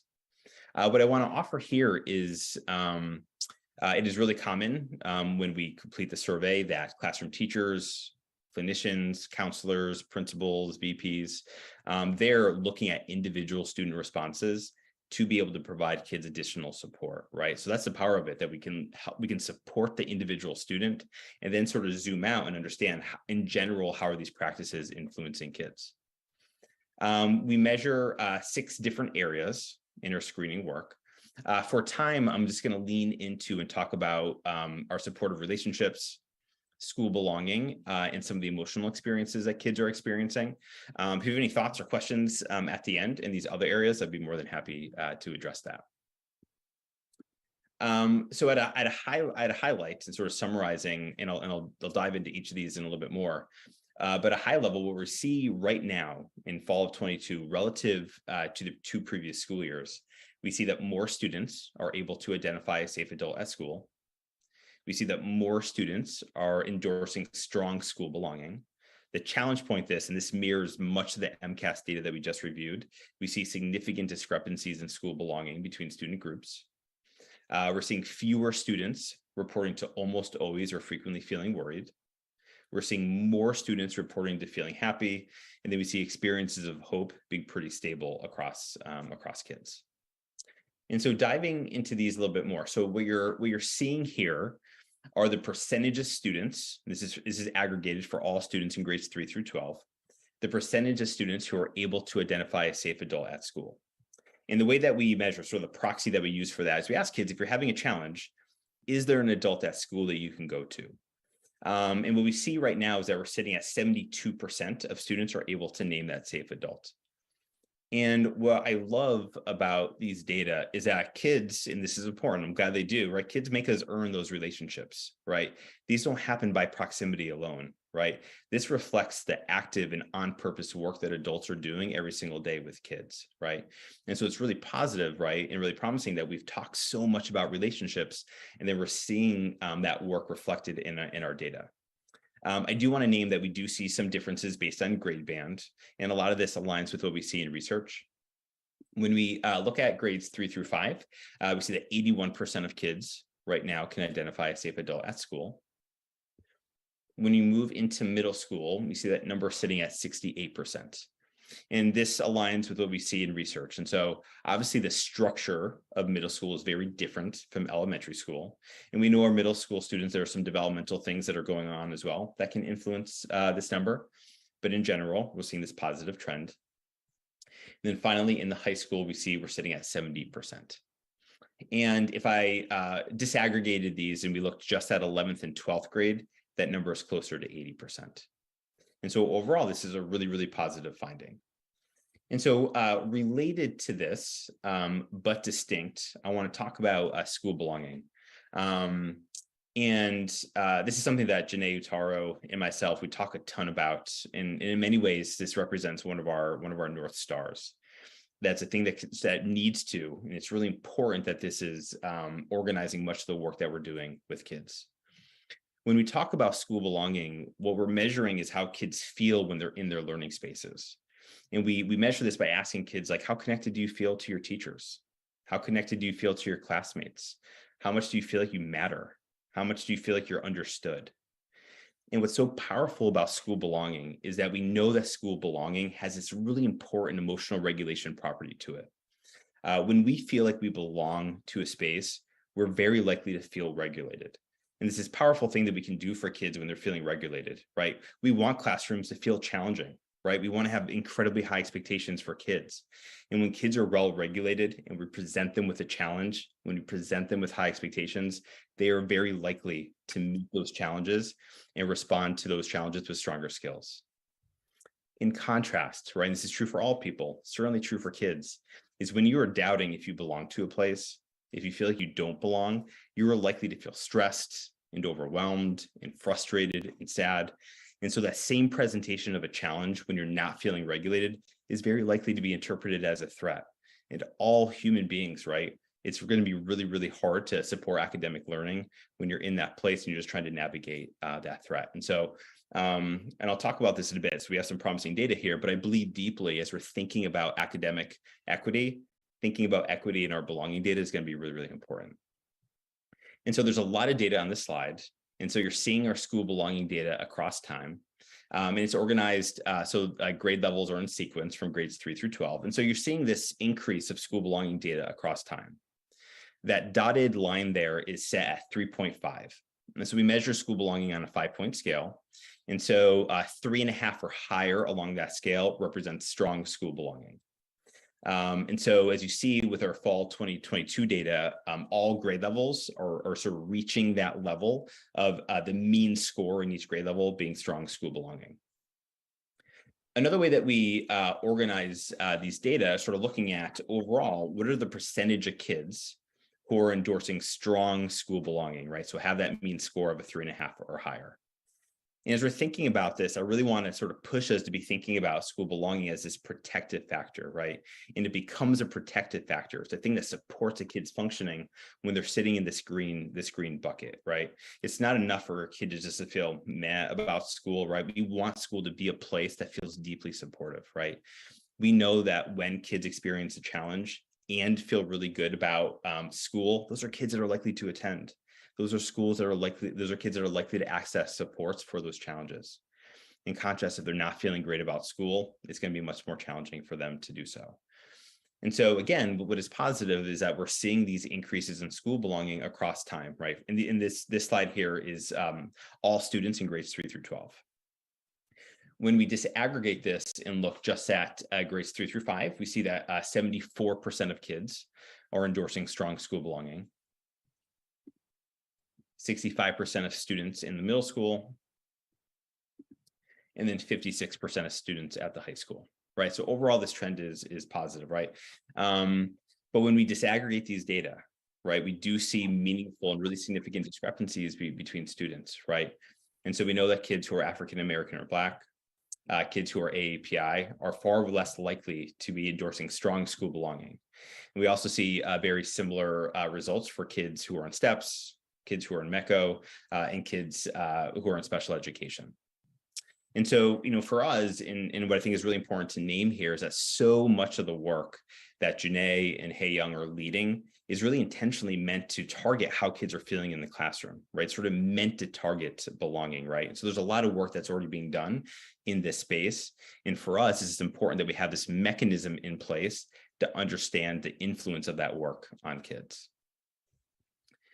And so then finally, as part of this work, we want to understand kids' emotional experiences, right? So we asked kids to comment in the past couple of weeks, how frequently have you felt sort of a range of emotions? And what we know over the past several years, right, is that way more children are reporting to almost always or frequently feeling a full range of unpleasant emotions, including worry.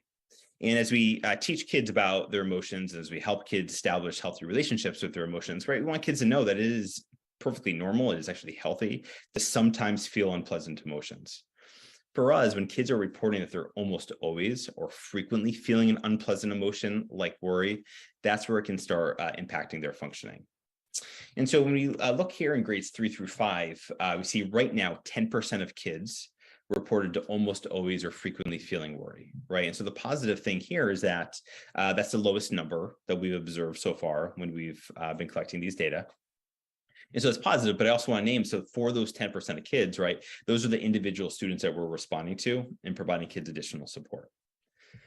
When you move into the middle school, that number sits at 20% of kids who are almost always or frequently feeling worried. Here, I want to point out that we do have fewer students who are reporting to almost always feeling worried. So that's a generally positive finding. And then what has really been consistently found, and this aligns with research, is that we see the highest levels of worry within the high school. And so right now it's 35% of kids are reporting to almost always or frequently feeling worried. And those numbers are the highest in 11th and 12th grade. And so that's still a lot of kids that we want to support. And it's important to name that that is a lower number than what we observed at this time last year. But to really sort of get this full picture of how kids are doing, right, we shouldn't only ask about unpleasant emotions, right? Experiencing pleasant emotions like happiness and hope are also really, really, really important. And so here I'm just presenting middle school. In the next slide, I'll present high school data. Our elementary school data has been pretty stable over the past couple of years. There hasn't been a lot of movement in what kids are reporting in terms of more pleasant feelings. What we see here in middle school is that there are more students reporting to frequently feeling happy, right? And that's sort of this comment and sort of reflection on sort of the moment and how the moment is feeling. And then we also want to tap into this idea of hope. And hope is this really important active ingredient in wellness. And it's sort of this comment, it's this reflection about what you think about the future, and really that the future is going to align with your goals and how you want it to be, regardless of how challenging the moment may feel. And so in general, we're seeing hope be pretty stable for middle school kids. But to sort of put this all together, right, we're seeing middle school students being more likely to have a safe adults, middle school students in general endorsing stronger school belonging. We're seeing some decreases in worry, some increases in happiness, and in hopefulness being stable. And then a very similar trend for our high school students, right, where some increases in happiness, hope being pretty stable, but that coming with some slight decreases in worry and some increases in school belonging and having a safe adult at school. So a couple of things I want to sort of point out here and some of the limitations of this work. In our elementary schools, we're typically hanging around 95% completion rate. So 95% of kids are completing the survey. At the high school, the number is much lower. It's around 70%. And the survey is optional, and we want kids to know that it's optional. But for us, we also think there's a ton of value in this work. And so work that I'm doing with folks at the high school and with students is really helping kids understand why we do this and really helping them understand that as adults, this is powerful information for us that then sort of reflects what we want to provide them in terms of supports, right? And that this is really their voice. And we want to make sure their voice is included in any support that we're providing them. And then finally, I want to name here that we don't have disaggregated data for students who are LGBTQ+. In saying that, we also know that research is really clear in this area. We know that kids who are LGBTQ+ are far less likely to endorse strong school belonging, are much more likely to endorse low school belonging, are much more likely to endorse a whole range of unpleasant feelings, right? And so we shouldn't be inactive despite not having these data, right? And so as some folks know, and I mentioned as Val has talked about, there's an LGBTQ task force in the district, and they're doing incredibly powerful work in thinking about how it is that we support our kids. And we'll also do the youth risk behavior survey in the future, and that is certainly a survey that will allow us to disaggregate in this way and really understand all of our kids' experiences, including kids who are identifying as LGBTQ+. All right, and then finally, I just want to sort of name some of the work that we have going on in schools. And so in talking about prevention, in most of our K-5 classrooms, there's dedicated time every single week for explicit SEL instruction to happen. And typically that work is being delivered by a classroom teacher and or by a school counselor. And typically we're using a curriculum like Second Step to help support that work. As folks know, and as I presented to curriculum subcommittee, we're doing some work this year in thinking through what curriculum best meets the needs of our kids, and I'm hopeful to have more information about that in the spring. Within middle school and the high school, we really think of advisory as being a place to help promote belonging, to help strengthen relationships between kids and adults, and also this place where kids can actively practice and learn a whole host of SEL skills. And finally, so folks know, in our 7th and 9th grade health classes right now, we're implementing the Signs of Suicide curriculum. That's a 1-lesson curriculum that's teaching kids about the warning signs of depression and suicide. And they're really sort of talking them through how it is that they can access support for themselves or for someone they care about. I see a really important part of my work is in directly supporting educators and counselors and clinicians and administrators in doing this work. And so there's a lot of structures that we have in place to allow me to work directly with those folks. And then we want to be really intentional. So how are we supporting caregivers in this? Dr. Maria Lataz, who's our director of counseling, is really sort of thinking through some virtual workshops that are talking about some really important topics for caregivers. We've delivered 2 so far this school year. The most recent one was navigating the cyber world. And we have 3 more workshops that are going to happen in the winter and the spring. And so folks know we advertise those in the superintendent's weekly update. And then finally, and I haven't talked about this yet, but it's super important, is adult wellness is fundamental in order to do this work, right? When adults are not feeling well, it's impossible to support another person. And so we're really sort of thinking through about how it is that we're supporting our educators. One example of that is that we have contracted with a meditation coach, and she offers bi-weekly meditation sessions for staff, and they're actually recorded so folks can watch it asynchronously. And the feedback for folks who've been attending have been really positive. And the cool thing there is that folks report, not only do I feel better after that session, but I learn things that I can bring into the classroom to directly impact my work with kids. And so that's been a really positive finding. So I think that is all that I have, but I imagine folks might have some questions. Stephen? Yeah, thanks for that presentation, Matt. Just a clarifying question. What was the instrument that you used for this? What was the name of this survey? Yep, so we partner with Panorama Education. Okay, is there a separate survey that's used to gather information about student wellness with PHS? Because I spoke last month with a student at the Sagamore who was telling me about wellness issues at BHS that was disaggregated by LGBTQ plus students? That's the youth risk behavior survey. So Okay, thank you. So the difference with that's an anonymous survey. I see. Okay, also is this survey disaggregated by any other category, including race? So everything that's available, so we pull directly from Aspen, and so we're able to disaggregate it basically with any demographic variable that's available there. Do you think you might be able to provide that at any future date? Sure. Because I think that would be of interest to a lot of us. Yep. Thank you. Nancy? You're on mute, Nancy.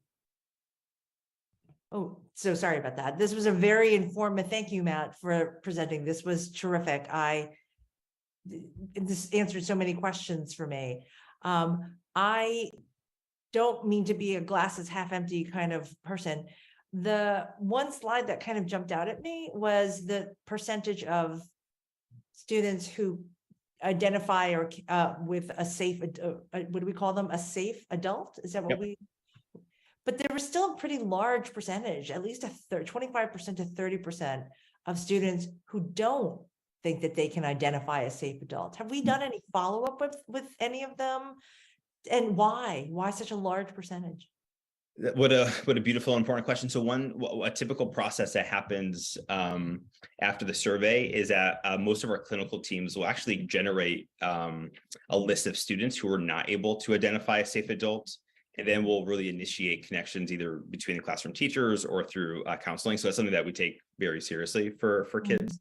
And then some kids will, and some of it's developmental. We're like, I don't know, I guess maybe I could if I really needed to, right? And so there's a full range there, but you're spot on, right? Our goal is that it's going to be 100%, right? Maybe that's aspirational, right?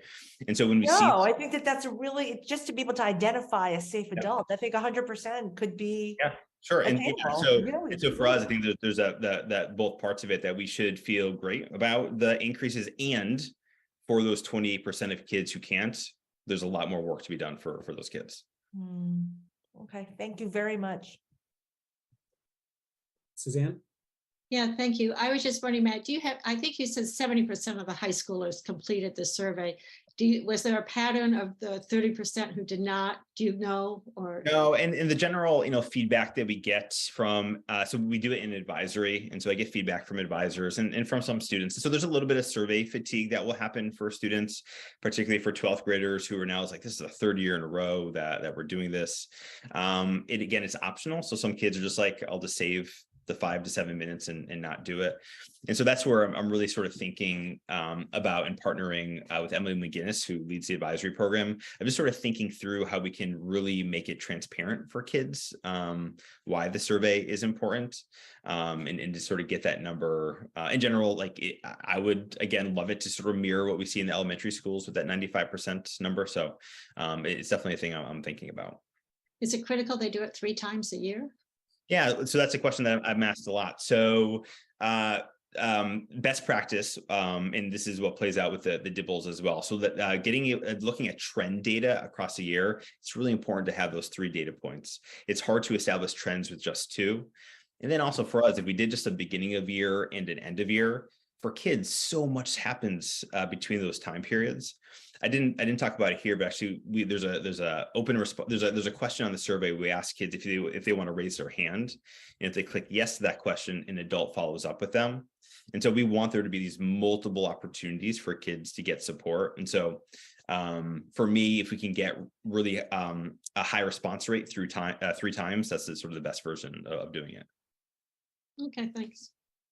So a question I have, I noticed in one of your slides regarding the sense of belonging to the school community, that it seems that as our students get older, they feel a less sense of belonging. And I'm wondering what efforts are being made to change that and why you think that's the case. Yep. So that aligns pretty closely with what we see in research. And so I think I talked about it in relation to our safe adult data. And so we know when you think about the active ingredients of belonging, it's really helpful to be in one space with the same group and the same adult, right? And so when kids start moving classes and are spending less time with each other and less time with more adults, those are things that are always going to influence belonging. But for us, that's why we're really thinking about advisory as being a place to help support that. And so the advisory structure in the high school actually has kids in the same advisory with each other for all 4 years. And that was done intentionally to really help target that belonging piece. Okay, thank you. Steven, is that a new hand? Yeah, one quick more question, Matt. Do you have any benchmarks that are statewide, regional, national that can help us interpret this data? Awesome question. Yeah, so Panorama does offer a national comparison, and we compare relatively well across all these metrics when we sort of compare our data nationally. And so that's good, but I also sort of know that throughout the country, we have real issues in these areas. And so that's great that we're not doing worse, but I think part of this is I'm really wanting to see growth over time for our kids. In general, for sort of, mapping on an MTSS paradigm to this, if we're having at least 80% of kids having really strong responses in each of these areas. So when you say growth over time, do you mean through their matriculation through the school system, or do you mean growth over time compared to past years? Both. Yeah, both. Yep. Okay. I thought this presentation was great. For my brain, it's really helpful to have disaggregated data or benchmarks for comparison, or even comparison over time, just so because it's hard for me to interpret this data in a vacuum, even with your guidance. Sure. It's very helpful. Thank you. All right, thank you. Helen, then we need to move on. Go ahead. You're on mute, Helen. Sorry. A quick follow-up question on Stevens. Doesn't Panorama allow you to choose communities to compare yourself to, or like communities? They do. So they now. So the feature allows you to look at their national comparison, but I couldn't, for example, just look at Massachusetts. No, huh? I thought that back when they presented at MASS, I thought that was one of the aspects that was nice about it. They may offer that in some iterations of it, but our contract doesn't allow that. Okay. All right, thank you very much for the presentation. I'm sorry that we have to move on swiftly today. That brings us to student report. Ms. Cleaves. Hi, everyone. Just want to make sure everyone can hear me before I begin. You can, go ahead. Great, thank you so much. Hi, everyone. I'm Laura Cleves, and this is your school committee report for the date of December 8th, 2022. Okay, so just to begin with a little table of contents, we're going to have a quadrangle building process update. We're going to give you all the deets on some student events. We're going to address some bigoted graffiti that's been plaguing our school recently. And we're also going to give you a recap of our recent day of racial reform and solidarity. So the quad, or the quadrangle, is or was anticipated to be ready for student and staff usage by December of this year. And while it's not quite ready yet, here are some images that illustrate that the quad is very close to being done. As you can see, the quad is, there are many building supplies on the quad. We can't see it. I'm sorry. You can't see it? There's no, now we can. Oh, now you can see it. Wait, does it help if I'm in slideshow mode or if I'm not in slideshow mode? Do you know? Now you can put it into slideshow mode. I think it just took a minute to come up. Great. Okay. Thank you for letting me know. Okay. Hopefully you guys can see it now. You can. Great. Thank you so much. So this is a view of the quad from the 4th floor of the BHS building up in the SWS rooms. So there are building supplies on the quad, and while it was promised that students would be able to use it by December, still December, no one's counting, and there's a lot of progress being made. So definitely something to look forward to in the summer months and in the spring months. And yeah, so going to some student events across the months of November and December. One thing to really highlight was Power Puff, which took place in November on the 22nd, just before Thanksgiving break. The juniors played against the seniors in girls teams for flag football. They were coached by teachers at the high school. And it was a very buoyant event where a lot of camaraderie was shown and expressed. The seniors, unfortunately, emerged triumphant, and I'm a bit biased because I'm a junior, but no harm, no foul. The juniors played very, very, very well, and so did the seniors. But overall, it was just a very triumphant event where we could express some school spirit that we hadn't in a long time. As you may recall, this tradition was a tradition that we hadn't celebrated in a long time. For juniors, it was the first time we actually had a Power Puff. So just being able to experience what is such a memorable tradition is definitely something that I can say for a fact that juniors enjoyed, and also something that I'm sure seniors enjoyed as well, as it was their first one since before the pandemic.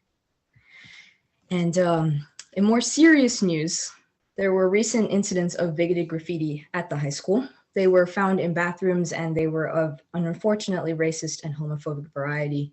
Mr. Meyer has emailed the school to address this matter. He emailed faculty, he emailed students, and he's overall urged school community to stand up against hate, saying, quote, "I ask that students and members of our school community be vigilant about noticing and reporting transgressions like these that are an affront to our values and all community members. We cannot and will not tolerate hate speech and or actions at Brookline High School."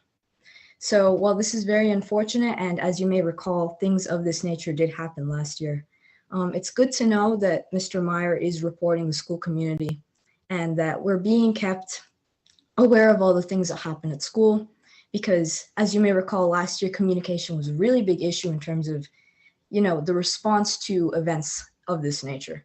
So while it's unfortunate that these things are happening, I think that we can all say that it's good that we're knowing about it, that we're hearing about it, so that we can stay aware, and also that we can heal as a community to make sure that people are aware that actions of these nature have consequences and that they aren't going to be tossed aside. And we actually yesterday had our Day of Racial Reform and Solidarity, also called DOORS. There were many events that happened indoors. The main focus of the day is to shine a spotlight on marginalized communities, specifically marginalized races and ethnicities. During C Block, the Boston poet laureate Portia Olayiwola shared some poetry, and she also talked about her activism, microaggressions, and she spoke on her experience of being Black and queer, and also her intersectional identities. The E-Block lesson focused on real-world examples of racism, especially scenarios that come up in school, really trying to focus on the things that do happen in school and make sure that students are aware that these things are bad, and also giving them tools to, when they see these things or when they hear these things, confront the people and the things that are perpetrating these actions in order to make sure that school is a safer place for everyone. During D-Block, student and faculty speakers gave speeches in an event that's usually called Telling Our Stories. They offered powerful testimonies about the impact of racism, while also emphasizing the amount of joy that many people can derive from being a part of a Black or a Brown or an Asian community. And advisory was used to break it all down, but was unfortunately cut short by a fire drill we had earlier in the day. And I just want to speak more a bit to length about Portia Olayiwola, because I personally found her very inspirational. She's 2019's Boston Poet Laureate. She got her MFA at Emerson, and she identifies as Black and queer. And she actually recited 3 poems and gave a Q&A at the event during C Block. Poems, the ones that stuck out were Sistina and Tangled, aka Rapunzel, aka Long Hair Don't Care, and What. And after, in a Q&A moderated by a student, she spoke on her experiences with her intersectional identities. Hearing her perform was absolutely marvelous. If you haven't searched her up, I would definitely recommend it. She recited a poem at a Celtics game a couple of weeks ago. And not only the way she writes her poetry, but the way she chooses her words, but the artistic abandon with which she performs her art is not only extremely inspiring, but she's just very, very inspirational. She has a lot to say. And yeah, if you need someone to kind of listen to inspire you, I would definitely listen to Portia. She's really cool. And here are some pictures I took from our Doors celebration. After the entire event of Doors, we had an early release day. So people congregated in 22 Tappan to kind of bring the day to a close by a celebration. I talked to some of the organizers, including Dean Astrid Allen, who mentioned that the main point of having a celebration was to kind of emphasize the fact that even though there's a lot of oppression that comes with being a part of a marginalized community, there's still joy in that, and that to only focus on the bad parts would not only be detrimental to so many people, but that it would also be reductive. So we celebrated those marginalized communities by sharing food, by sharing games. Here in this picture, you see 2 students playing Chinese checkers. I actually had some really, really great empanadas from the Latinx Club, so shout out to them. And we also featured art by artists of color. As you can see, there was a gallery. Actually, I'm sorry, Laura, but we don't see it again. Oh, there, it just popped up. Okay. Great, amazing, thank you. Just now. Great, okay. So as you can see, 2 students in this picture playing Chinese checkers. That was a game brought by the APAC Club. And in the middle, you see a gallery made composed of art made by artists of color. Very inspirational, and also just frankly, quite great art. Many people at our school are quite talented. But the real point of this was to kind of bring a sense of solidarity, to make sure that people feel as if their distinct identities are being celebrated, and to also ensure that we don't end the day on a bad note, because so many stories were shared of traumatic experiences, of personal experiences of racism and bigotry, that we don't want to just focus on that. We also want to bring pride and to bring joy and to celebrate our marginalized communities at school. And quite frankly, I think the celebration was one of the best ways to do that. And with that, that is the end of my report. Thank you guys so much. Thank you. Any questions, comments, or go ahead, Helen? This is just a comment, Laura. This was an incredible presentation, very professionally done, and I really appreciate it. So thank you for bringing us up to date on all aspects of the high school. Yeah, no, you got it. It's all good. Thank you so much. Yeah, I just wanted to, I echo Helen's sentiment. Laura, this was terrific, and I think we all have a lot to learn from all of you. I love that you ended off on a high note and that you paid attention to the good as well. It was terrific. Well done. Thank you very much. I appreciate it. Yeah, I just want to join in the praise, Laura. I didn't know the most recent bigoted iconography incident. I just gotta say, when you were talking about it, I just felt like a moment of just pure anger upon hearing about that. Just feeling like this is becoming a regular feature of life in Brookline, that these sorts of incidents happen. And then for you to sort of go on and you just like brought me back to a more constructive point of view. And I feel like that's just becoming a staple of your presentations, is that you always bring all of your presentations to a very constructive, thoughtful, resting place. And I just want to say I really appreciate that for what it's worth. And thanks for yet another really thoughtful presentation. Yeah, no problem. The world is full of too many bad things, so anything I can do to kind of illuminate the positive, then I'm willing to do that, so thank you so much. Thanks for your wisdom. Yes, thank you. All right, so that brings us to Superintendent's Report, Spotlight on Excellence. All righty, good evening, community. And again, thank you, Laura, for kicking us off. Betsy, if you'll go back to the original slide there. And it's the very next slide. Tonight, we're going to, we want to thank our cross-country teams for their patience tonight. And again, thank Laura also for her patience as we work through the agenda.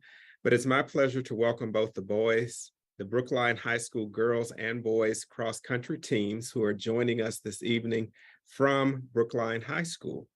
I had the honor of seeing the teams in action on November 19th in Devens, when they competed in the MIAA Division I State Championship. The skill and tenacity that both teams showed all season was evident at the championship, and they distinguished themselves from among some of the toughest teams in the Commonwealth. These student athletes represented the town of Brookline with distinction. I will now turn the microphone over to Coach Mike DeYoung, coach of the girls team, and Coach Mike Glennon, coach of the boys team, so that they can share a bit about their successful season and introduce us to the talented athletes at BHS. Thank you. Thanks, everybody. Thanks for having us. What? Oh, we are, all right. Sorry. No, we're not. All right. We hear you. Sorry about that. Some confusion. So thanks for having us. Really appreciate it. It was an awesome year. We appreciate Dr. Guillory coming down and supporting us that day. And then maybe we could do introductions. We'll start down here. People can just say who they are and their role in the team. We'll go right there. I'm Andrew. Last name. You can say last name. I'm Andrew Chakowski. I'm Declan Mulligan. I'm a senior and a captain. I'm Anita Sharma. I'm also a senior and a captain. I'm Camille Jordan. I'm also a senior and a captain. I'm Anna Goldmus. I'm Lucia Warner. I'm Jordan Miss Reardon.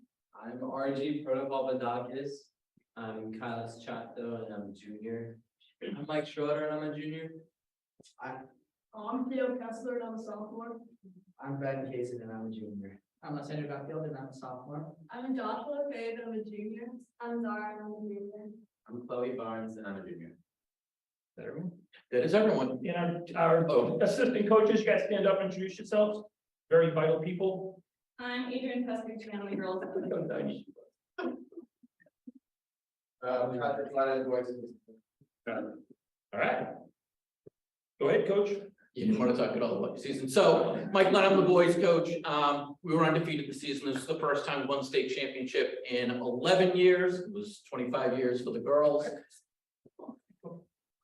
I was there when that happened. So it was a great season. The kids ran great. One of the things about I think both of our teams were just how close all the athletes were together. One of the things that we pride ourselves in our programs is truly creating a community, creating a place where a sense of belonging happens. And really that happens through the hard work and perseverance that we put in practice every day. And, one of the things that we always talk about is about process, not outcomes. And certainly in a year like this, when the outcome is so great, we want to make sure that we still focus on the fact that it was about the process that got us there in the first place. It doesn't always end this way, but it's certainly great when it does. Thank you very much and congratulations. Did I hear that correctly? Undefeated?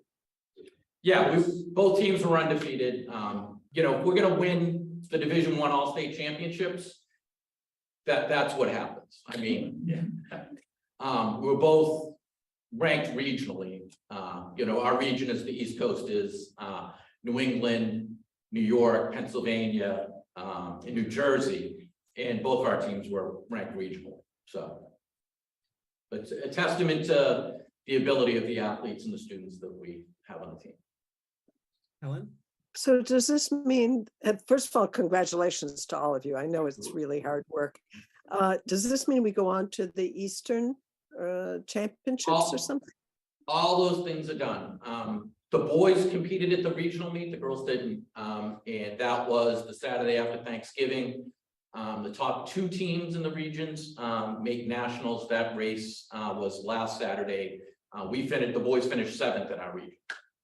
Well, that's still good. Thank you. It is very good. Very good. Stephen? What was your closest game? So we have meets, and our closest meet for us was against our arch rivals, Newton North. They were our top competition for the boys all year long. We ran them in a dual meet at Lars Anderson that we won 24-33. We ran against them at the Bay State Conference Championships where we tied. And then for a tying cross country, you go to the 6th round. You score the top 5. You go to the 6th, and we won on that tiebreaker. We beat them by 13 at the Division 1A meet. Which is the state qualifying meet, and then at the state meet, they actually finished 3rd. There was a team in between. It's the team that finished 3rd the week before beat them. But that's kind of like we won by 40 points. We won by a lot. Okay. And then the girls' side, our arch rival all season was Wellesley. We beat them in a dual meet. I think it was 24-33, pretty decisively. And then we raced them again at the league meet, and it was close. I think we won by 10 points. Pretty decisive win though. Then we raced them again in the state championship. Once again, beat them. So that was good. That was a great robbery for us, but we did win each time. So, sorry. Capped off a great season. So it's not just that you were undefeated, but you also crushed. Yes. Thank you. Yeah. Thank you again. Congratulations. And we greatly appreciate you joining us this evening. and sharing your triumph. Yeah, we'll give ourselves a round of applause, okay? Oh, and us too. And with that, I'll present joint certificates. I'm holding them both here in my office. The Public Schools of Brookline Spotlight on Excellence is awarded to the 2022 Brookline High School Girls Cross Country Team, Boys Cross Country Team, in honor of your winning the MIAA Division I State Championship, and with gratitude from the entire school district for the stellar sportsmanship you have shown as student athletes representing the town of Brookline. Congratulations to you all. Thank you. Thank you, Superintendent. Thank you all for all the work you do. Have a good night. Night. All right, back to you, Dr. Guillory, for the rest of the superintendent's report. And with that, I'm going to truncate it since we're meeting next week. I just want to follow up on committee member Gore's question earlier about COVID, or the rates that we're seeing. Next slide, please, Betsy. So we have seen an uptick in COVID cases in the 2 weeks since Thanksgiving break, with roughly 42 cases per week, up from the averages that we had been experiencing in the low to mid 20s. 2 classrooms at 2 different schools had an increased pattern of COVID cases, and which is 3 or more in a 10-day period. So we sent letters to these classrooms to inform them of some safety recommendations there. We've also seen a slight increase in respiratory illness, consistent with what we typically see this time of year. A handful of students diagnosed with influenza A, a few with RSV, and Tricia is sharing that many students with both the flu and RSV have not been tested. We continue to remind students and families to stay at home if ill, and this is what Leslie was sharing earlier, to practice frequent hand washing, wear a mask on the 6 through 10 day if returning to school post-COVID, or if they have tested negative for COVID but are experiencing symptoms. Rapid antigen at-home kits will be made available for all students and staff to use before returning from winter break. And additionally, we will host a COVID and flu. We'll continue to host COVID and flu clinics, and then with the next one being Monday, December 12th from 2 to 6. And with that, I'm going to reserve the rest of the superintendent update for next week. Thank you very much for that update. And now, is there any new business? Seeing none, we have a motion to meet an executive session. I'm going to move that we meet an executive session pursuant to Massachusetts General Laws, Chapter 30A, Section 21A, for the following purposes. Purpose 3, to discuss strategy with respect to collective bargaining with the Brookline Educators Union.